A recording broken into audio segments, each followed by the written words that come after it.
Your sister is the person who stole your money, and the police were called. She told me that I can use her card. You're telling me that after she called the police, she still gave you permission to use her card? Yes, Your Honor. You're not going to end up well here. Do you understand that? This is Judy Justin.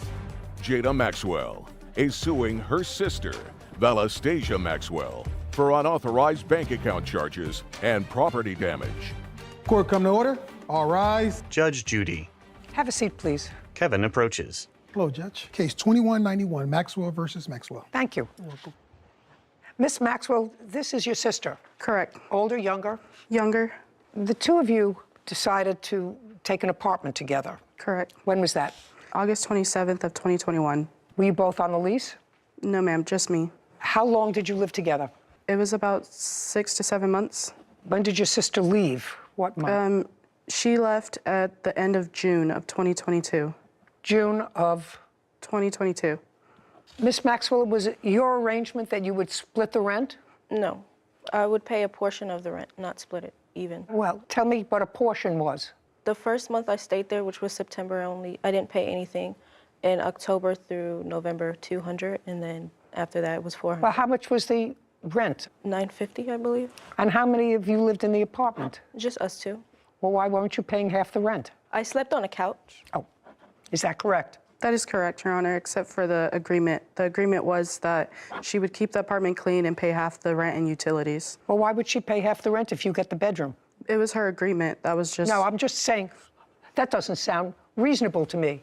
If she got the couch and you got the bedroom, why would she pay the utilities and half the rent? Well, it wasn't... The rent itself was like, she gave me what she could, but that was just our agreement. I bought the couch big enough so that she would be able to use it. Nonsense. Okay, this is what the case is about. You claim that she stopped paying any money towards the apartment and you threw her out.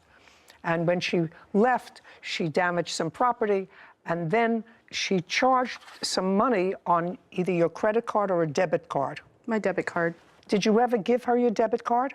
There was only one time when I handed her with permission to use the credit card at a gas station. That's not true. You had a physical debit card? Yes, Your Honor. Okay, and the one time that you let her use it, I want you to tell me when that was and what that was for. It was within the time period of her living in the apartment. We were at a gas station and I was filling up. She went inside the gas station to purchase something because she didn't have money at the time, and that was it. That was the only time that I recall her ever giving her permission to use my card. Okay. She moved out of the apartment in June of 2022, and I understand it was not an amicable process, and the police were called. Correct. Who called the police? I did.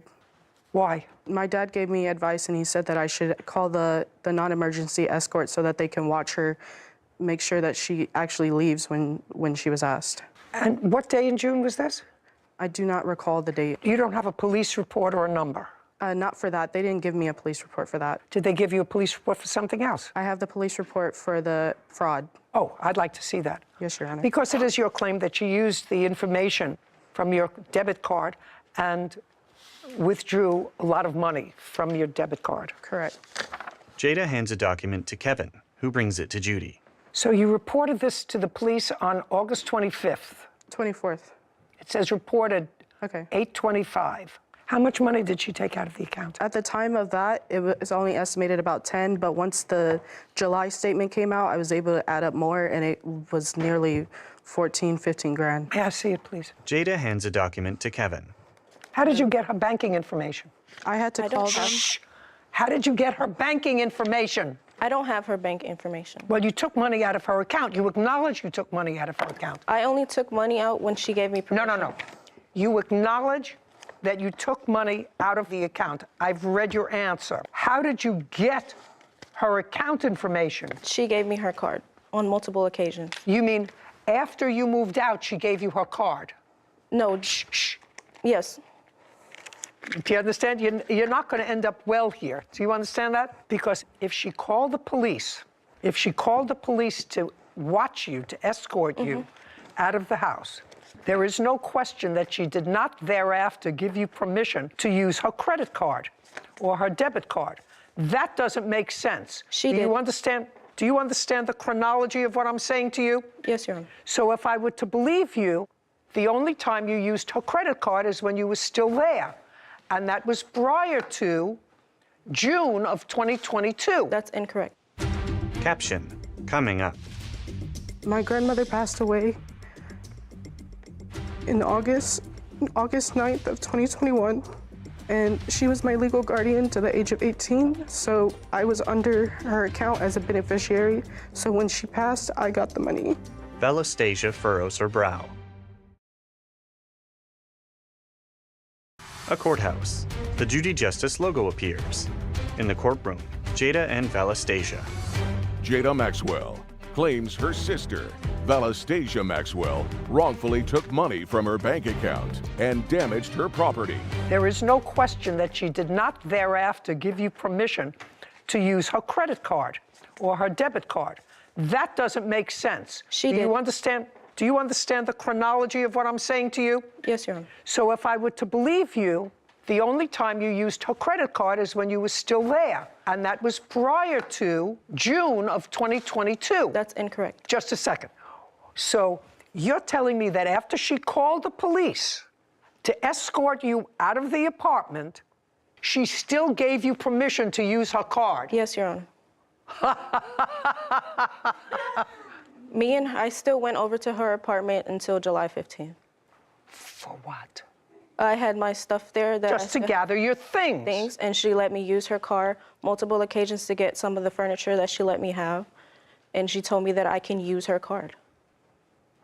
When was the last time you visited with your sister? July what? July 15th. And when was the last time you used her card?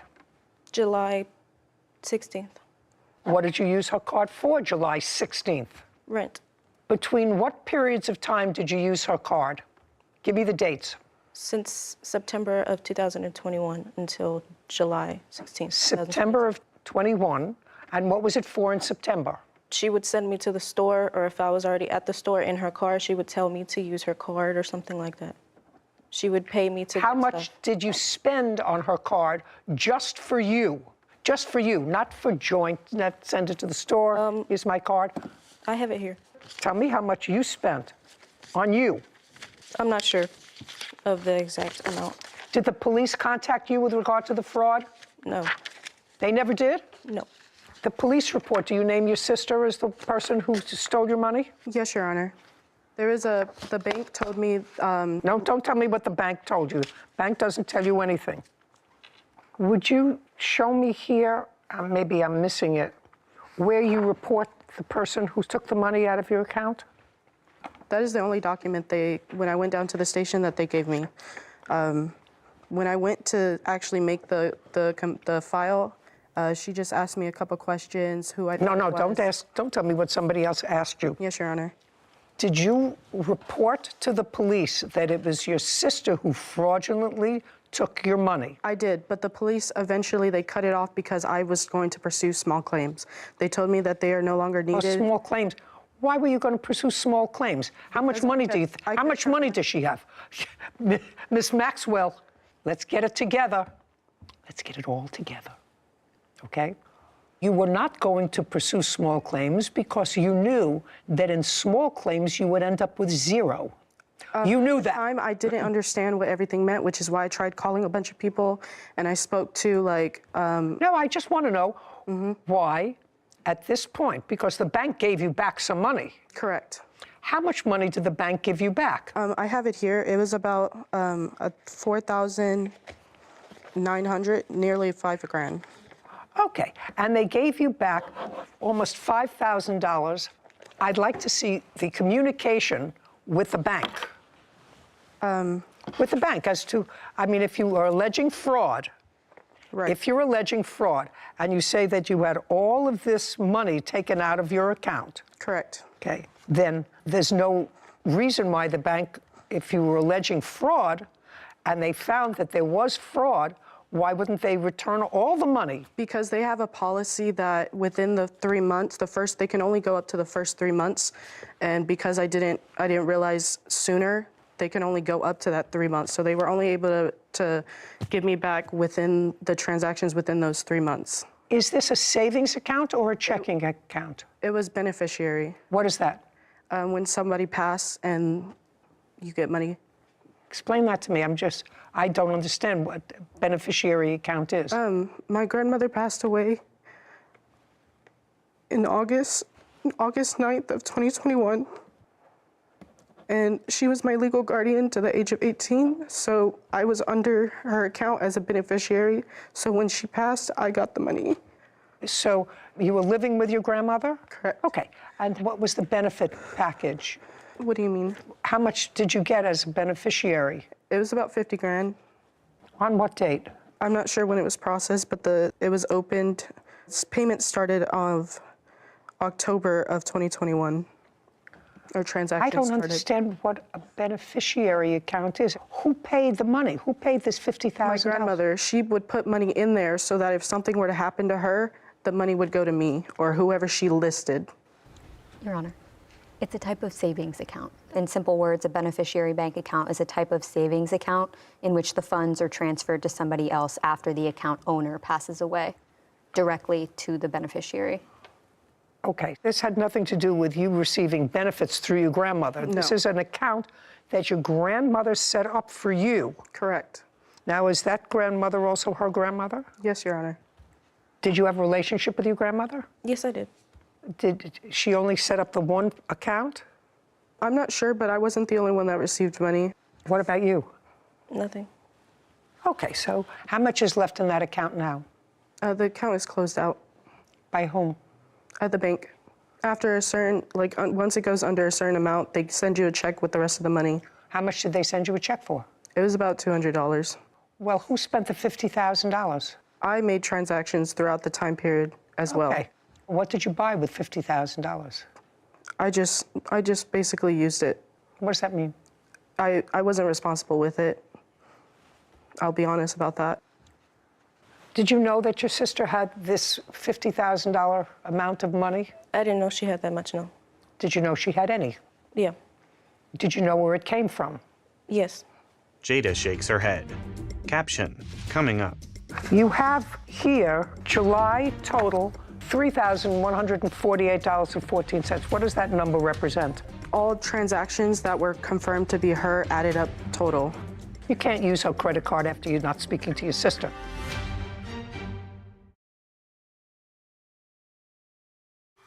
A courthouse. The Judy Justice logo appears. In the courtroom, Jada and Valastasia. Jada Maxwell has accused her sister, Valastasia Maxwell, of taking money from her bank account and damaging her property. Now, what did you buy with $50,000? I just basically used it. What does that mean? I wasn't responsible with it. I'll be honest about that. Did you know that your sister had this $50,000 amount of money? I didn't know she had that much, no. Did you know she had any? Yeah. Did you know where it came from? Yes. Are you working? Yes. What kind of work do you do? I'm a cashier. And what about you? I currently work at Chipotle and I also Uber on the side. When was the last time you saw your sister? July 16th. Or, I'm sorry, July 20th? Are there any charges here after July 16th of 2021? Yes, Your Honor, I actually gave that up already. In the top it says July, it's written on there. Just a second. I'm going to give this back to you. Yes, Your Honor. Find any charges that were made after July 16th. It was after July 16th was the last time you saw your sister? No contact. We didn't have Okay. contact. So the last time that you saw her was in July. Correct. Judy reviews a document.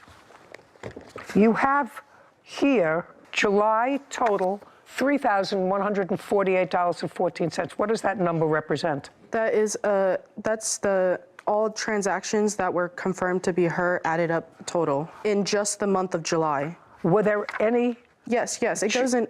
If it goes. Were in there order. any charges There were quite a few. in August, or was July the last amount of money that you took out? In August, the card got cut off, so there were no.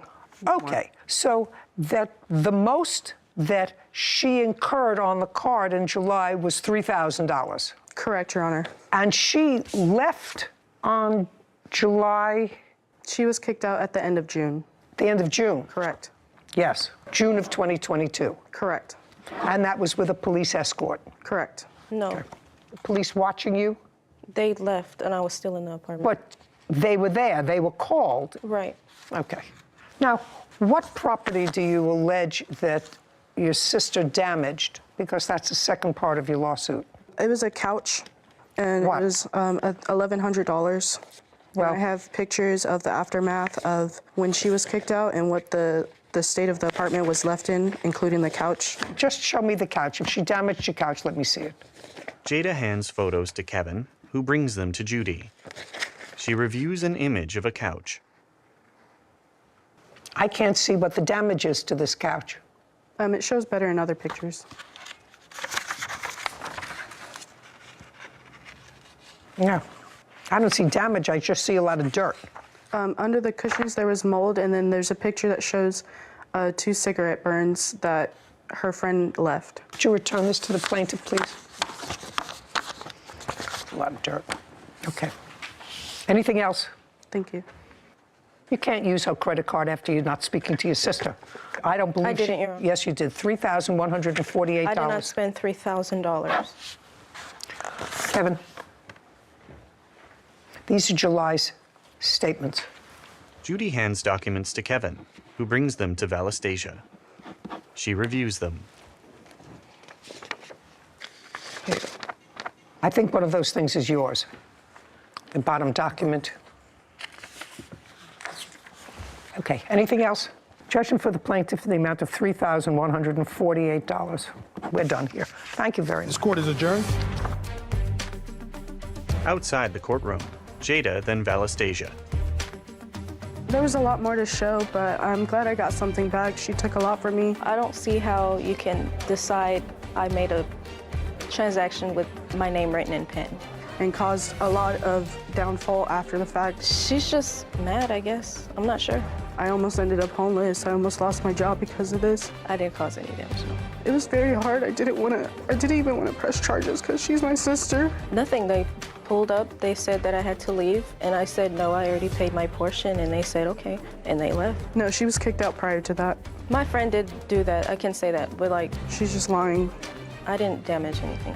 At this point, I don't believe her. I don't trust her. She took advantage of me. Hopefully we can just dead it, but I don't know. So I'm just glad that I was able to get something back so I can continue to get back up on my feet. One day at a time. I'm hoping for an apology, some remorse. Who knows? After I confronted her and she admitted to it, she ignored and cut everybody out.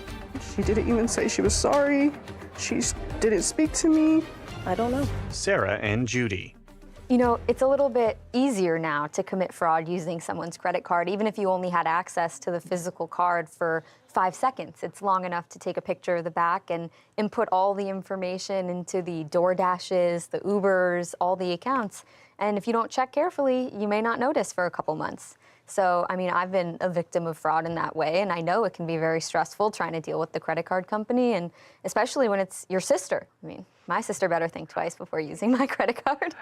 Do you know, generationally, I have a problem. It's actually my problem because I'm used to writing out a check. I have a checkbook. I write out the check. I deduct the check from my balance. I know what is... How they taught you in 4th grade to balance your Absolutely. checkbook. You want to make a deposit in a savings account. We were taught you brought $2, you put it in a bank account. In the bank book every Friday, your teacher stamped it, $2. That's how you save money. And the fact that you can walk into a store and take your phone and go like that Yep. and charge. And who knows is whose information all is on there. frightening to me. It all sounds as if it's going to collapse around me. But everybody, I think everybody who's under 50 uses that, probably more than 50, because my children are actually 50. It's hard to come to terms with that. But they all use their Online banking. online and- banking. Yeah. I still don't have my banking online. I know. I still do. Yeah. I still call them. Yep. They say, it's her again on the phone. You know you could do this It's online now, right? Yeah, no. Anyway. Well, keep doing it your That's way, and hopefully we don't get ruined by our way. Yeah, fingers crossed. She seemed like a decent young woman, the plaintiff. You know, it's sad. Her grandmother saved probably all of her life so that her granddaughter had a little nest egg of $50,000, and she blew through it. Blew through it. Unfortunate, but I appreciate the honesty. And it was honest. Put money in trust. That's my advice. Title: Judy Justice. Are you having a family dispute? Footage of a woman striking a vehicle. She hit me first, Your Honor. And we're not talking about hitting. I'm talking about vandalizing a car. She also threatened me with a knife. You go outside with a knife Yes, over a guy. over a guy. This is Judy is suing her former friend, Freya Brown, for vandalizing her car and an assault. Court come to order. All rise. Have a seat, please. Kevin. Hello, Judge. Case 2186, Burke versus Brown. Thank you. Ms. Burke, I understand that you and the defendant met when you were both in foster care. Yes, How old are you? 19. And how old were you, if I can ask you these questions? If you're uncomfortable, please let me know. How old were you when you went into foster care? 16, I believe.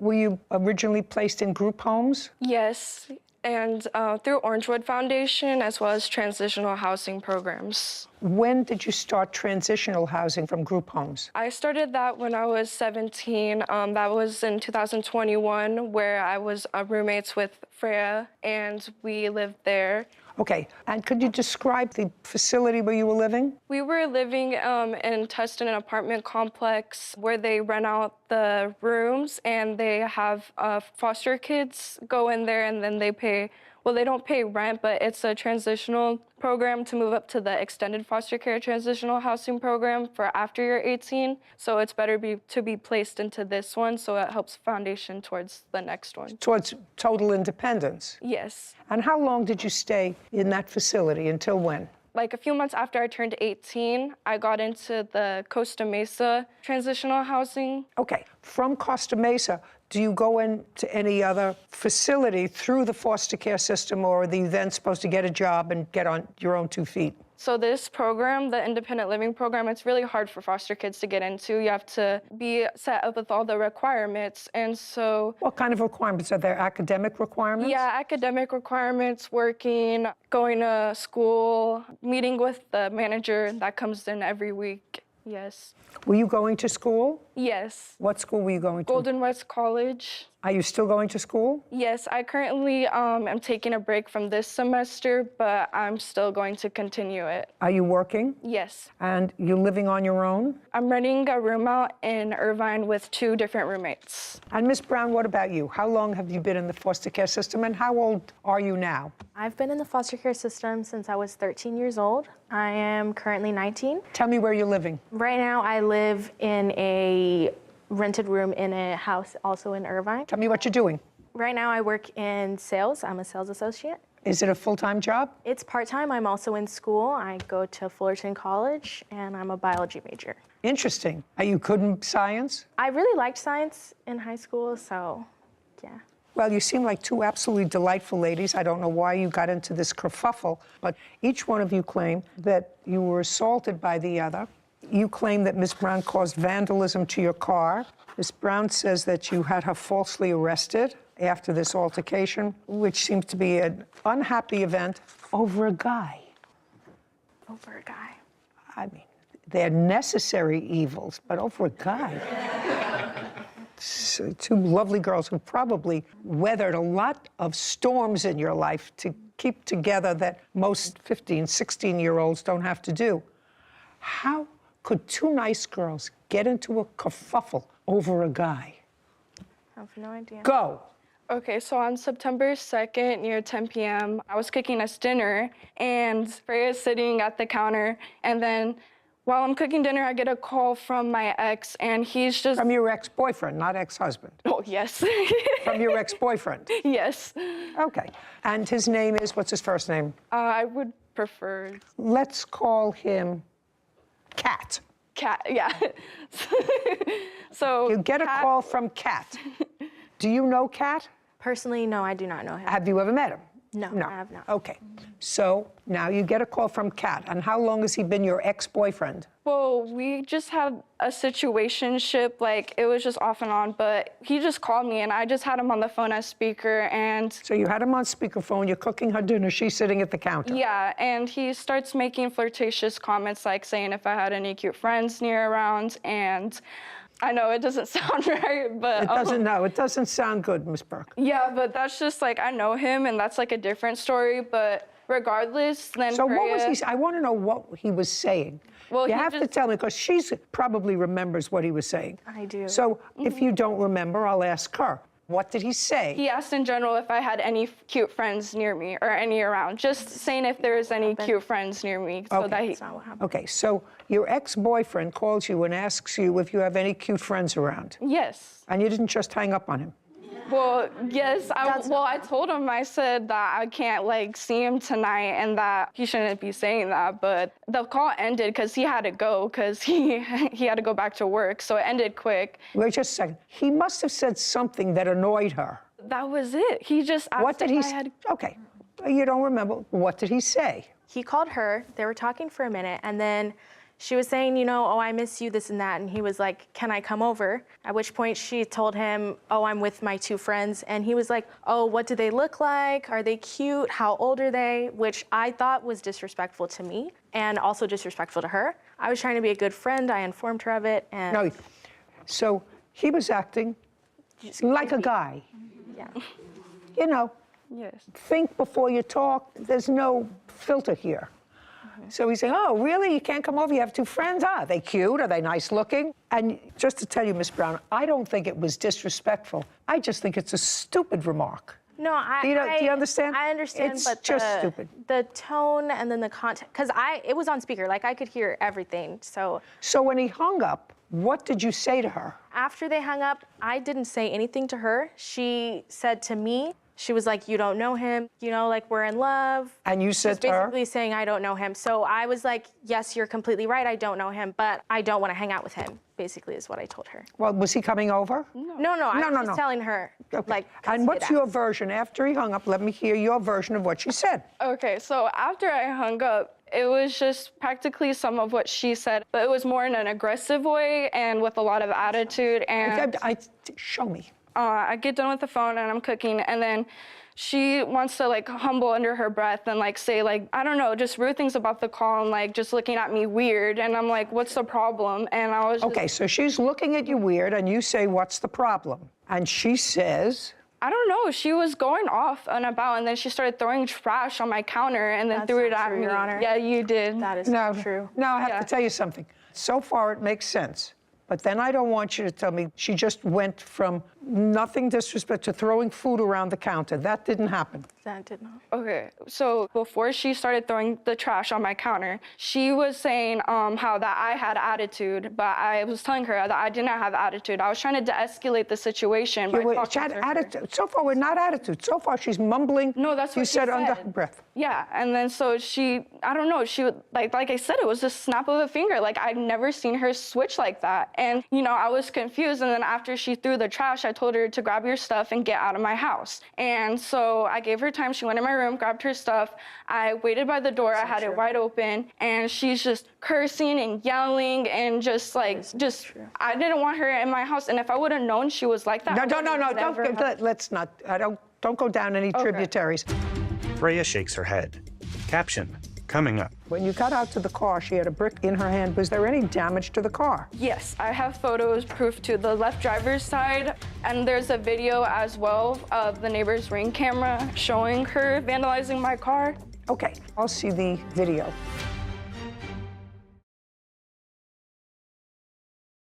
A courthouse. The Judy Justice logo appears. In the courtroom, Autumn and Freya. Autumn Burke claims her former friend, Freya Brown, owes for vandalism and an assault. Freya is countersuing for an assault and filing a false police report. There's a piece that I'm missing from this story, but let's say they're following your timeline. It probably makes sense as you got into an argument.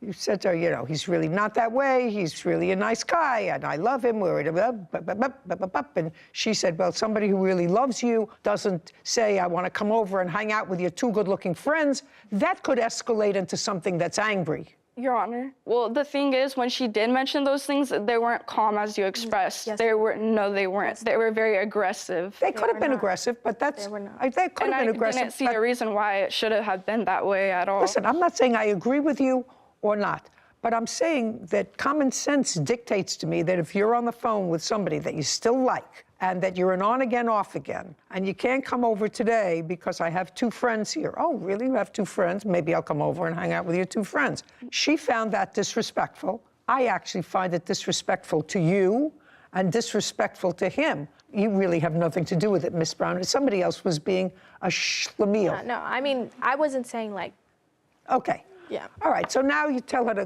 get out, open her things. She's out the door, and? Well, no, she's not out the door yet. So then I have the door wide open. She comes, and then we're still like argumenting, and I'm trying to get her out of my house. She pushes me, and then I That's go not back true. into. Yes, it is. I go back into the door, and then she starts hitting on my arm, like hitting me. So I'm like defending back, and it was just crazy. Like I didn't realize I had the door wide open for her to get out, like peacefully. And Okay, so that she didn't pushes happen. you, she puts her hands on you, you put your hands on her, pushing.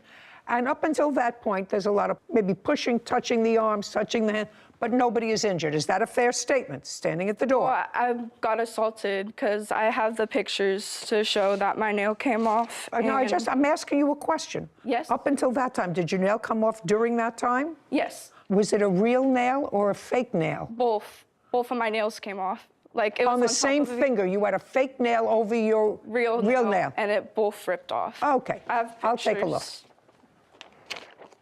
Kevin collects a photo from Autumn, then brings it to Judy. She reviews an image of a bruise. Okay, I see a black and blue mark here that's under here. Mm-hmm. Right? Yes, that's And from- this is on your hand. Yes, What was this? from blocking her hitting me. What was she hitting you with? Just her hands. Like she was just like a cat fight. Like she just went crazy, and so I was Okay. defending her out, trying And- to get her out of my house. Okay. Did you respond to her hitting you? Yes. Yes. I Do you have any felt the- photographs? Yes, I do have I'd like photos to of- take a look. Freya hands photos to Kevin, who brings them to Judy. She reviews an image of a scratched forehead. So I see a scratch above your eye and a little bruise on this part of your hand. Is that what it is? Yes, on my wrist. And then there's a bruise on, is it this part of your elbow? My elbow, yes. Okay, so now you're arguing with each other.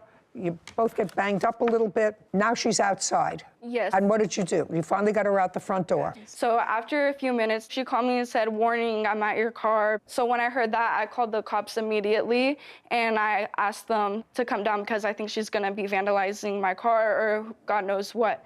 And then so when that happened, me and my witness, Jasmine, we walked down out of my house because I wanted to go see like if my car, like what was going on. And so as I'm walking out, my car's parked over here.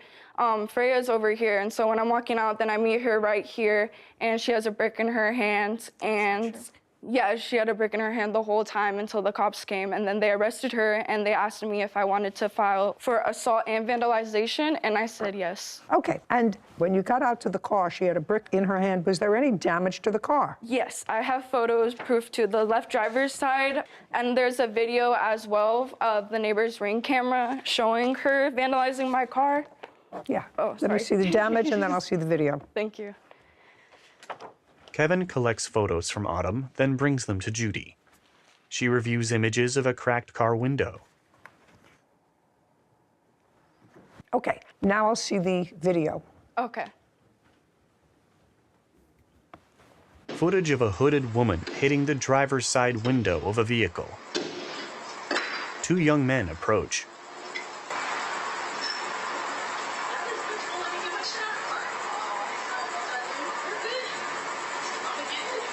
The woman hurls a brick at the vehicle. She picks up the brick, then throws it at the car again. She repeatedly retrieves the brick, then hurls it at the car.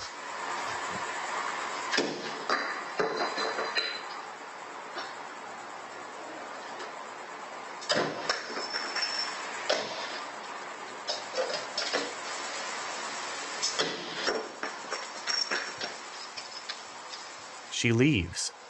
In the courtroom, Judy. Okie dokie. That's where you were arrested, Miss Brown? Yes. Have you ever seen that video before? I have not. You have not? No. Okay. Can I see the estimates to the damage Yes, to your ma'am. car? Kevin hands documents to Judy. Tell me when you bought this car. I bought this car on August 1st in 2022. It was my first car. I paid for it full, all by myself. You paid for it in cash? Yes, and a check. Okay. How long had you been saving for the car? Oh, I've been saving for it for years, like a few years, ever since I've been working. How much did you pay for it? I paid a total of, I believe, $7,300 and something dollars. Okay. So the estimate to fix the car is $3,777. Yes, ma'am. And the next thing is the price of the vehicle, for which you paid $7,350. Yes.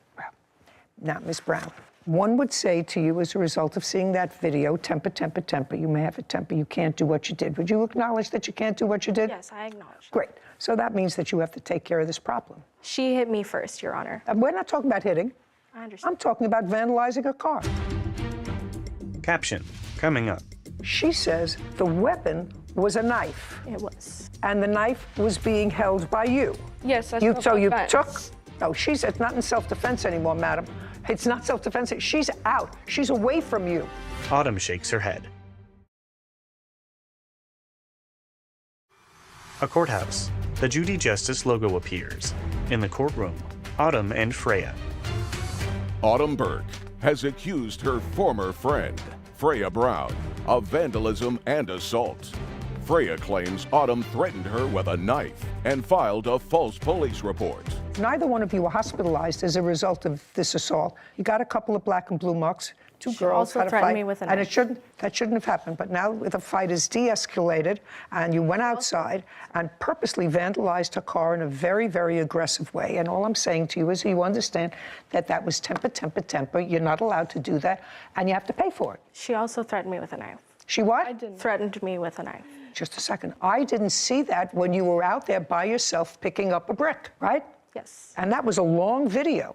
I don't see her in that video at all. I just see you picking up the brick, not doing enough damage, picking it up, doing a little more damage, picking it up, going to another side of the car, picking it up, going to the front of the car.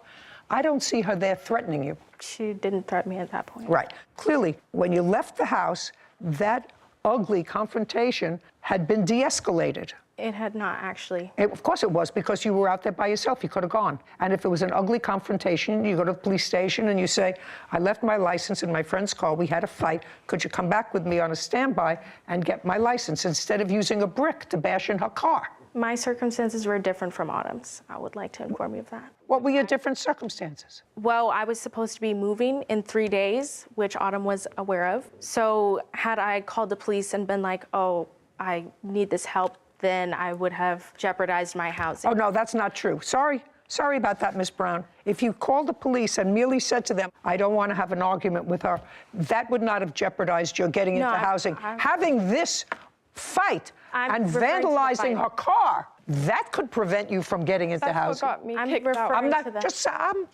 just telling you. Calling the police is not an issue. Going outside and for a period of probably at least 60 seconds and moving from different parts of her car and hitting it with a brick and bending down and picking up the brick again, that would prevent you from getting into housing. I wasn't referring to the calling the police, I meant the fighting. Oh, I'm not talking about the fighting. $37.75, that's the cost of fixing the car. Now, the only other issue that you have on your counterclaim is for being falsely arrested. Yes. I would arrest you for that. You should be. Listen, if I came out of my house and found somebody bashing my property, I don't care if we had a long-standing feud. Well, I have a long-standing feud with her. We had an argument. We had a fight, whatever. That is not the natural progression of having an altercation with an old friend, going out and vandalizing her car. So your countersuit for being falsely arrested is dismissed. Judgment for the plaintiff in the amount of $3,775. Your Honor, I'm going to be rightfully for losing my housing during that process because of that incident, because of the transitional housing program I was in. I got kicked out of it, and so I had 30 days. So I believe I should be getting for that as well because it was. Where's the head of the Department of Social Services to testify before me that the reason you lost your housing, if in fact you did lose your housing, was because of this vandalism? You have a witness here to tell me that? I have the 30 days notice, if that counts. May? Yes. I'll take a look. Oh, here it is. Autumn hands a document to Kevin, who brings it to Judy. She reviews it. This says, letters to give you written 30-day notice to move out of the transitional housing program. You were involved in a verbal physical altercation which involved a weapon with another individual and resulted in the police being called on September 1st, 2022. When you entered the program, you were informed and signed paperwork agreeing to our program rules and expectations. Who was it alleged that had the weapon? She had a knife. I bought it that's- as self-defense. I dropped it Just right a- when I saw you. just a second. No, you didn't. Yeah, I Just did. a second. But just a second. She says the weapon was a knife, It was. and the knife was being held by you. Yes, that's So you self-defense. took. No, she's it's not in self-defense anymore, madam. It's not self-defense. She's out. She's away from you. Your choice is to call the police and wait.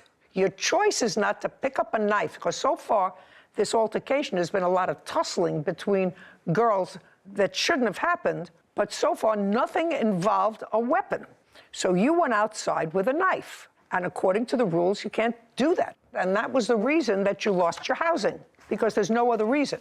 It said it involved a weapon, and they listed the rules: drugs, alcohol, assault, danger, making threats. Well, you have a knife, that's threats, whatever. 3775, fix your car. You're not allowed to do that to her car. That's a hissy fit. Figure out how to do it. Your counterclaim's dismissed. You should have been arrested for vandalism. Goodbye. This court is adjourned. Outside the courtroom, Autumn. Well, I was in shock. I was like, wow, like over no reason, over my ex calling me, like, come on, like we're adults now. I'm gonna move on with my life and just go up from here and not down here where other people like to take me down to their level. I'm super thankful to have her handle my case today. She is a queen. Judy and Sarah. You know what I was really impressed with both of those girls, Sarah? You know, I know the foster care system, usually wherever it is, can be a brutal system to negotiate. And these two young women, at least on the surface, appear to have negotiated it in an orderly, reasonable way. I mean, she's living on her own. She evidently worked for a very long time because she saved up and bought her own car. That's Yeah, a it's a lot big of deal. response. That's a big deal. It's a And lot of to even be able to figure out the system, which even as lawyers, sometimes we have a difficult time navigating things in the foster care system, to figure out this transitional program that better sets you up for the next step, that sets you up better for the next step. I respected that she took the time to figure out Both of best them. both Actually, or both their of them. best possible options for navigating the system that they were placed in. both working, Yes. both going to school to try to get themselves into a better circumstance. The defendant certainly is a biology major, which is fascinating Not to our me. thing. Not our but thing. Great for her. But clearly, bright young women who made it to a place at age 19 that's really terrific. Yeah. And supportive of each other, because one had a license, one didn't, so they were supporting each other.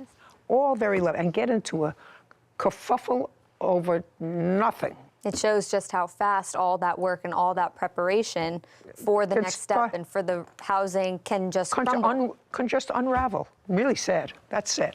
But they seem like two nice young women, and I think that they have a really, both of them have a shot. Yeah, to make it back on track, and I hope they do. Me too. Title, Judy Justice.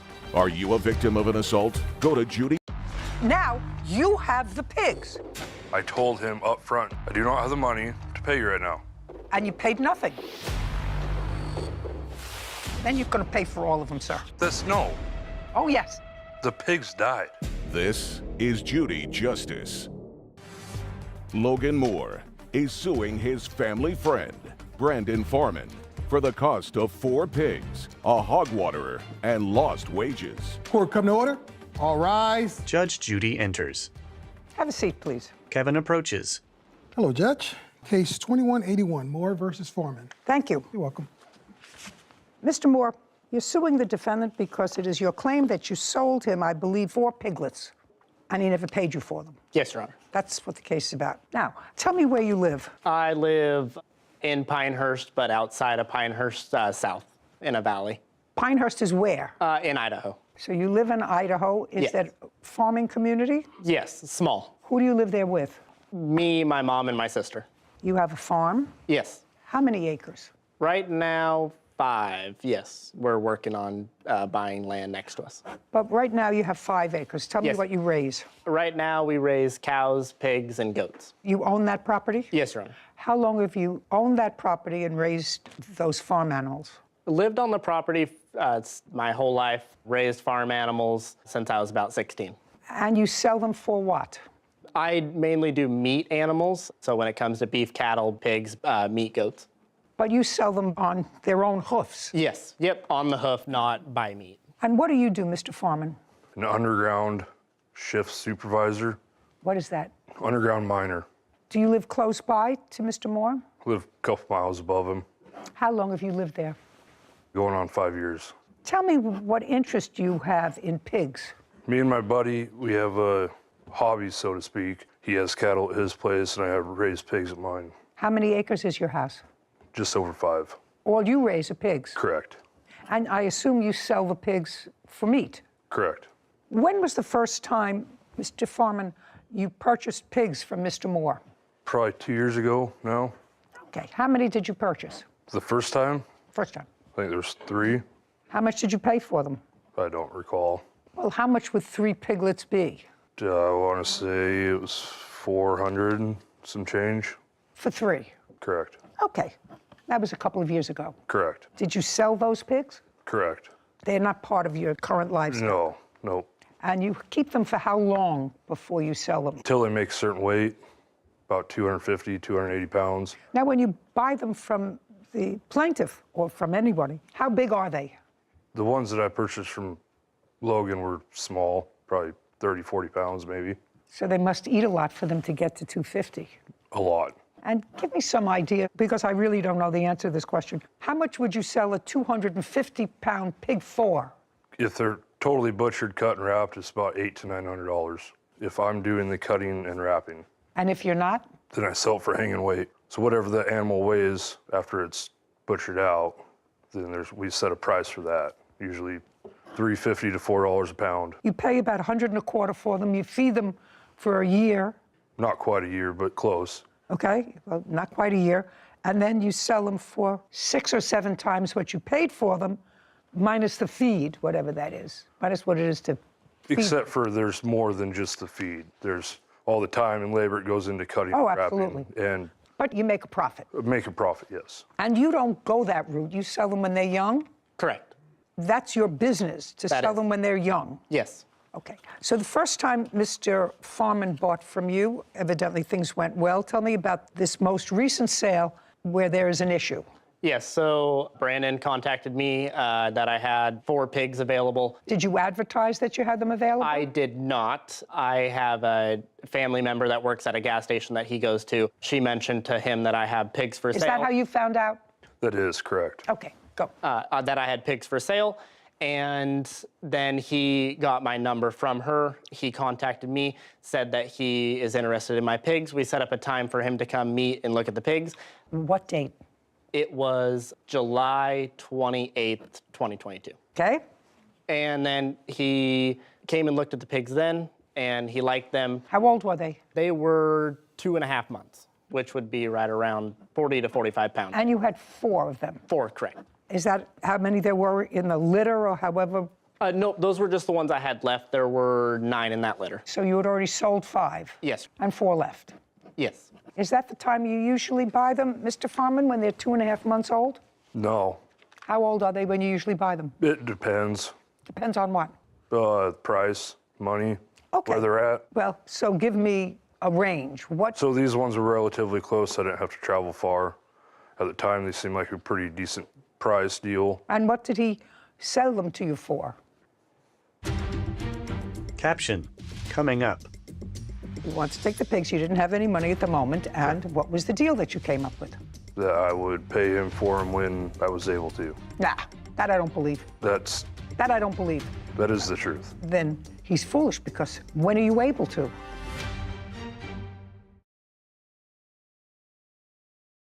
A courthouse. The Judy Justice logo appears. In the courtroom, Logan and Brandon. Logan Moore claims his family friend, Brandon Foreman, owes for the cost of 4 pigs. Brandon says Logan sold him pigs that were sick. Okay, what did he sell them to you for?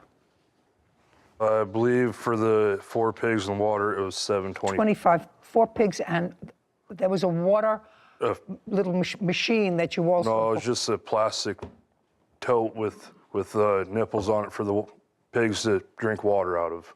There Okay. was no machine, no nothing to it. So for $725, you got the 4 pigs and this machine.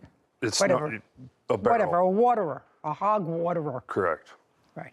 Anybody have a picture of that to show me? I do not know. I'll have to use my Judge, I might. imagination based upon Mr. Farman's... Oh, you have a picture of I it, sir? may. Your Honor. What? It was $740, $160 each for the pigs and then $100 for the water. Judge, I do not. I do not have a picture of the water. Okay. The water was like a 275-gallon tank with 4 nipples on the outside of it at the bottom that you can fill with water. Pigs drink out of the nipples easier than they do like a dish. Whatever. I get the picture. Okay. Now, let's say I take your number, Mr. Farman, $725. You purchased the pigs on July 28th, 2022. Is that right? Correct. Did you pay him for them? At the time that I went and looked at the pigs, I told him up front, and plain as day, I do not have the money to pay you right now, right off the bat. I don't have the money. But I was under the understanding from his relative that works at the gas station that he doesn't have the time. No. You can't tell me what the relative at the gas station told you. You went to see the pigs. I went to see the pigs. You went to see the pigs, Mr. Farman, and you told me a moment ago, I said, how much were the pigs? And she's going to read back exactly what you said. You asked him, did you pay for them? And he said, at the time I went and looked at the pigs, I told him up front, plain as day, I do not have the money to pay you right now. Before that, there was something about $725. Okay. How much were they? And he said the whole thing. The 4 pigs and a watering was $725. $720 for the pigs and the water machine. $720. $720. Oh, that's what you said. You said they were $720. That was the discussion when you went and looked at Correct. the pigs. Okay, and you said, I don't have money right now. Correct. And? So then we came up with a deal that, Look at me, don't look down. So you came up with a deal. You wanted to take the pigs and the watering thing. You wanted to take the pigs. You didn't have any money at the moment. And what was the deal that you came up with? that I would pay him for him when I was able to. Nah. That I don't believe. That I don't believe. That is the truth. Yeah. Then he's foolish because when are you able to? When I was able to. What does that mean? That means you determine whether or not when and if you're going to pay for these things that you took? It depended on when I was able to have the money available. That was in July. Correct. You work in a mine. Correct. You work for a company? Correct. How long do you work for them? 3 years. Mm-hmm. You get paid annually or by the hour? Annually. And what's your pay annually? $90,000, give or take. Give or take a what? I get bonuses. Okay. You're going to get, in the month of January, a 1099. How much did you earn last year with bonuses? I don't know. I haven't received my bonus yet. Oh, you haven't received it yet? Okay, so it's $90,000 base pay. Who else do you support? My wife and 5 children. What does your wife do? Stay-at-home mom. When was the last time you sold any pigs? It's been a while. How long? Month and year? It's been probably 6 months, 6, 7 months. Okay. How many did you sell? At the time, the last 6 or 7 in the last 6 months. How many did you sell? 1 or 2. Well, I want you to think carefully. If you're on a salary and you have a wife and 5 children, that it's important if you make between $800 and $900 for each pig that you have. I want to know if it's 1 or 2. It was 2. And let's say I'm not going to take the higher figure, I'll take the lower figure. That's $1,600. You said between $800 and $900 each. That's $1,600 plus your income from your job. Unfortunately, that $800 to $900 that I get for a pig, that doesn't all go to me. I split that equally with the person that I cut with, the one that raises the cattle that I spoke about. I don't understand, sir. I have I the thought shop. you- I have the space, the shop, the meat cooler, the room at my house to hang and cut animals. He comes up and he helps. We split it equally, right down the middle. So the So that $800 you or split, $900, just a second. I don't So get that. just a second. He raises cattle, Correct. and you split his cattle with him, and you have pigs and he splits the pigs with you? No. I let him use the shop and my meat cooler. The cattle's his deal, but he comes up and helps me cut and wrap the pigs. Oh, then he doesn't get half. That's baloney. That's baloney. If you raise them, you feed them, you paid for them. If he wraps them, you're not giving him half. In any event, it's not. In any event, you have a job. You have a $90,000 plus job. You made a commitment of $720 to the plaintiff to pay for his pigs, and you paid nothing. The pigs died. Just a second. I read that here. Tell me when the pigs died. Tell me the month and day the pigs died, that you communicated with him. This pig died, that pig died, this pig died. I didn't communicate with him about when the pig died or when Did you communicate with him at all? I'm sorry, when he asked you for the money. Yes, I'm sorry. I was. Okay, when he said, where's my money? That was in what month? I know when, July 28th is when you picked them up. In what month did he communicate and say to you, I want my pigs, or I want the money? Tell me. August. August what? One was August 16th, one was August 17th. Okay, so he communicated with you the 16th and the 17th of August. So by this time, you've had the pigs at your place for about 2.5 weeks, from the 28th to the 16th or the 17th of July. And the first one had already died in that. Just a second. During that time, now, when did the first pig die?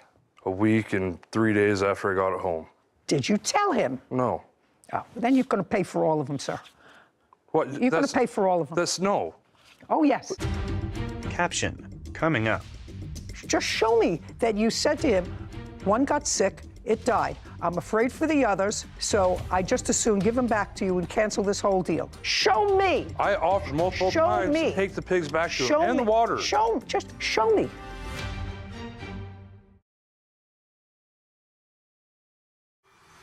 A courthouse. The Judy Justice logo appears. In the courtroom, Logan and Brandon. Logan Moore has accused his family friend, Brandon Foreman, of refusing to pay for the pigs he purchased. Brandon claims Logan sold him sick pigs and only one survived. Go ahead. So if you went to the grocery store and you bought a bag of apples and the apples are rotten in the middle, but the outside looked fine, you would still pay for those and just be content with them? I'm going to give you the different example, sir, not apples. I'm going to give you an example with puppies, which I have here all the time. Your pigs were not sold to you with any health guarantee. Let's start there. Dogs, cats, animals, pet animals are usually sold through a breeder or somebody that you buy from. You have a contract that says, take the dog or the cat to the vet within the next 3 days or the next 24 hours or 48 hours. Any health deficiency in the cat or dog, we will either refund your money or give you a new cat or a new dog at the discretion of either the buyer or the seller. That's what happens. Now, you had the animals at your place for 2 weeks, and I assume you have other animals. Just assume you have other animals. I had other pigs at the time. Just assume you have other animals, and I also assume that you have no vet report. I do. I'd like to see it. Brandon hands a document to Kevin, who brings it to Judy. She reviews it. This isn't a vet report. It's the bill. I don't care about a bill. I want a report. I don't have a report. I have a bill. Then, sir, you're going to pay him his $720. You're going to pay him his $720. I don't care what the bill was. How does he know? How do I know what the pig picked up, the one that died, at your place over the course of a week and a half? What you said to me was you took the pigs and said, I'll pay him when I can. Now they're yours. So I had other pigs at the time, full-grown pigs, that were ready to go. So then I brought these other piglets home. And then the one started getting sick, so then I had to separate the pigs. So then I had to spend all this time and money giving them shots, trying to keep them healthy. And then I had to build a whole separate pen to contain them because I don't want to get the full-grown pigs getting whatever disease or whatever they had. Did you ever call the plaintiff when the first pig got sick and said, listen, this pig is sick, and I'm not sure about the other piglets that are here, and that's in the first 2 weeks. I'd like to return them to you. He didn't have any babies at the time because he had sold 5. He had 9 in the whole litter or whatever they call it. Just show me that you said to him, one got sick, it died. I'm afraid for the others, so I just as soon give them back to you and cancel this whole deal. Show me where you did that the first 2 weeks in August. When I first picked up those pigs, Just show me. I don't have that. Sir, Because then I what you're didn't. saying is unreasonable. It's not unreasonable. Why do I need to burden him with these sick pigs? But I'm not going to pay for a product that I don't get anything out of. Then you've become the lawyer for the plaintiff, the lawyer for the defendant, and the judge. You said, I bought them. I didn't pay for them. But I shouldn't have to pay for them because now I had to build a whole separate pen. I had to separate them. And this is all without advising him. All without advising him and saying to him, listen, I didn't want to buy sick pigs. It looks as if these are sick pigs. I don't want the extra responsibility. I don't have the money right now. Take them back. Show me. Show me. I offered multiple times to take the pigs back to him and the water. Show me. Show me within the first couple of weeks when one died, so you had to separate all of them. That's the first 2 weeks in August. That's all I want to see. Right here. I'd like to see it, August please. 17th. Okay, great. The one in blue. Shh. I'm reading. Brandon hands a document to Kevin, who brings it to Judy. She reviews it. This doesn't say anything about sick pigs, sir. August 16th, 17th were the 2 dates you gave me. This was on August 17th. He says, do you have the money to me tomorrow, or I'm getting law enforcement involved? You don't say one of the pigs is sick. One of the pigs died. I'll bring them all back. You say, I'm working on getting you the money. But if this is how it is, then I will bring you back the pigs and all tonight. I have some blank coming up that has taken precedence in my finances. I'm sorry that this has been less than ideal, but this is where I am now. That doesn't say anything about pigs being sick, dying. It says, I have other things to do with my money now.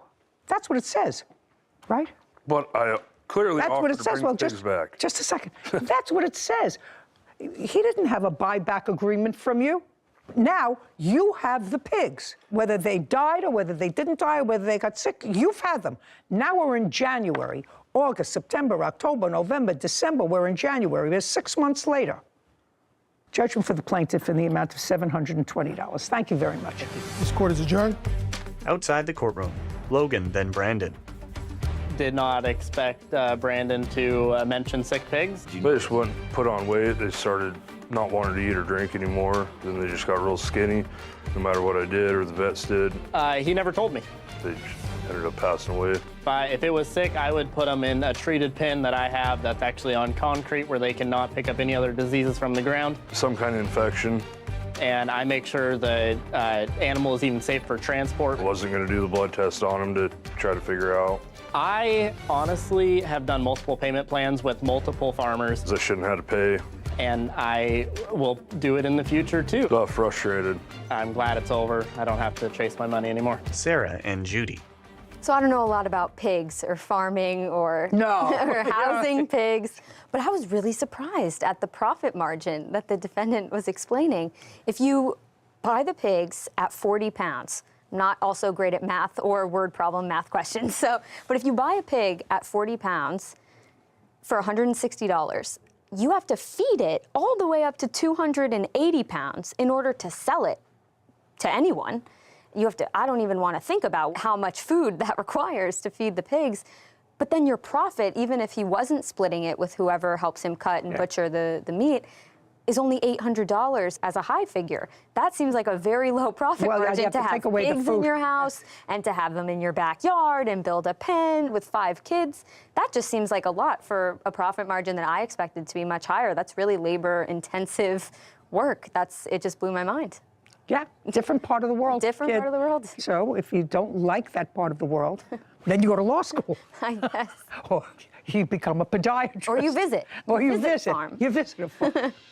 Title, Judy Justice. Have you been cheated? Go to judyjustice.tv. I just heard a big bang. A scooter hits a car. And that is where you hit him. That's where he hit me with his car. No, he can't hit you sideways, sir.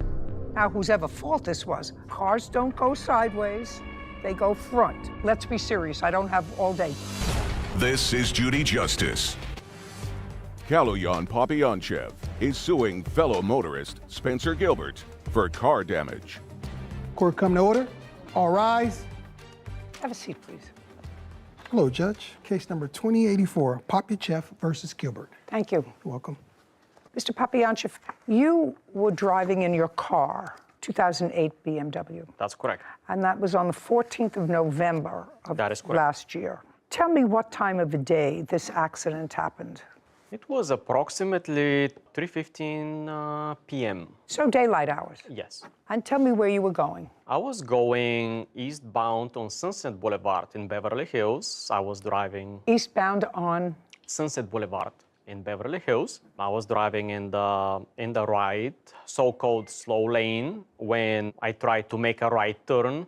where? It's a intersection. The name of the street is Palm Drive. Is that intersection controlled by a light or stop sign No, there is no stop sign or a light. at that intersection? That is correct. I assume somebody has a video or a photograph of that section that would demonstrate that there I is do, no Your light. Honor. You do. Is there a light or a stop sign at that intersection? No, Your Honor, there's not. Did you put on your signal indicating a right turn? Yes, I did. How far from the corner? I can't state distance, but it was approximately 5 seconds before I reached the intersection. Was there traffic that day? Yes. A lot? Very light. It was Sunday. So far, Mr. Gilbert, is that correct, that there was light traffic on that day? Yes, Your Honor. And you were traveling on a motor something called a Vespa, which is a small, Small scooter, yes, Your Honor. but motorized. Yes, ma'am. And I don't know about these things, does a Vespa have to be registered and have a license plate on it? I do have It's a yours. license plate on the Reddit. Okay, so your Vespa is registered as a motor vehicle and you have a license plate. Yes, Your Honor. Now tell me what happened, sir. As I proceeded to make a right turn onto Palm Drive, I just heard an airflow.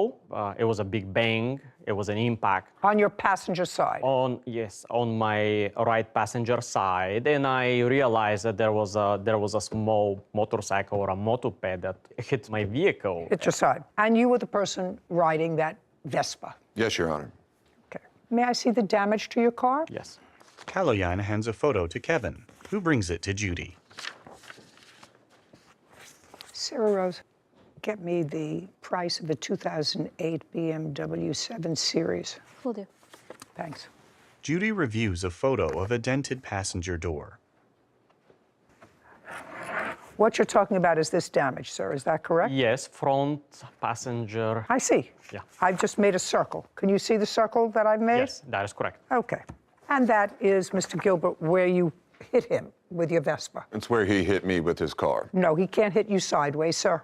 He sidestepped me. He can't hit you sideways, sir. He can't slide into you. Now, whose ever fault this was, I'll try to figure it out. But you hit him because this is the area of impact. Cars don't go sideways, they go front. You have pictures of your Vespa? Yes. I'd like to take a look at them.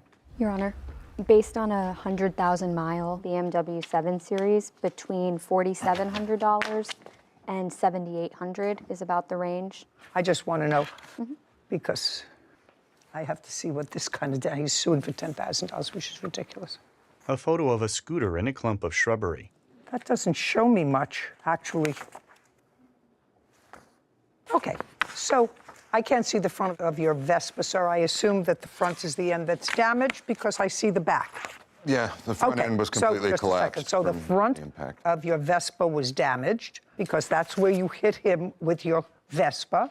No, Your The Honor, back that's end incorrect. was not damaged, nor does it look like the sides are damaged. These are the pictures you gave me. The only thing I can't see is the front crushed end. Am I correct that I can't see the front crushed end? Okay. Yes. So now I'm telling you that based upon these photographs, yours and his, you hit his car. Okay, now that's the chart. Whose chart is that? It's from the police report. Great. Now, the police report doesn't show a bike lane there or any other lane. It shows that there's a car traveling in a car lane and the Vespa hitting. See, he can't hit. You can hit. He can't hit you. Now, tell me, sir, why is it that you were driving where you were? You were behind him initially. No, Your Honor, I was Traveling eastbound down Sunset, heading to work. He was right next to me. When we got to Palm, he turned into me, pushed me. I barely was able to keep control of my vehicle. Is what you're telling me that your Vespa was never behind his? Caption coming up. This you're not getting. I want you to get this right out of your mind. Your whole car isn't worth $10,000. Let's be serious. I don't have all day. Do you have a bill? And later today, And I know you're dying to tell me that there was noise there, that you couldn't live there, that it was terrible. Well, that's what happens when you live in a place with a whole bunch of other people. A courthouse. The Judy Justice logo appears. In the courtroom, Kaloyan and Spencer. Kaloyan Popyanchev claims fellow motorist Spencer Gilbert owes for car damage after hitting him with his Vespa. Is what you're telling me that your Vespa was never behind his? No, I was never Okay. behind his vehicle. Do we have any other video? I do have a dash camera video of the. May I see it, please? Footage of a scooter colliding with the side of a car. The scooter crashes into a clump of shrubbery. Play it again, please. Start from the beginning. So let's go slowly. Okay. Well, it's clear to me, Mr. Gilbert, that you came up behind him. Just go back a little bit. You weren't right next to him because... I was next to him because as he slows down to make his turn, that's when he makes contact with me. Slow motion footage of the scooter hitting the passenger side of the car. I was right next to him the entire time. Impossible. May I see the police report, please? Yes. There's actually 2 police reports. May I see them? Was anybody given a summons on that day? Nobody. Neither party was given a summons. Is that correct? Not that I know of, Your Honor. Judy reviews the police report.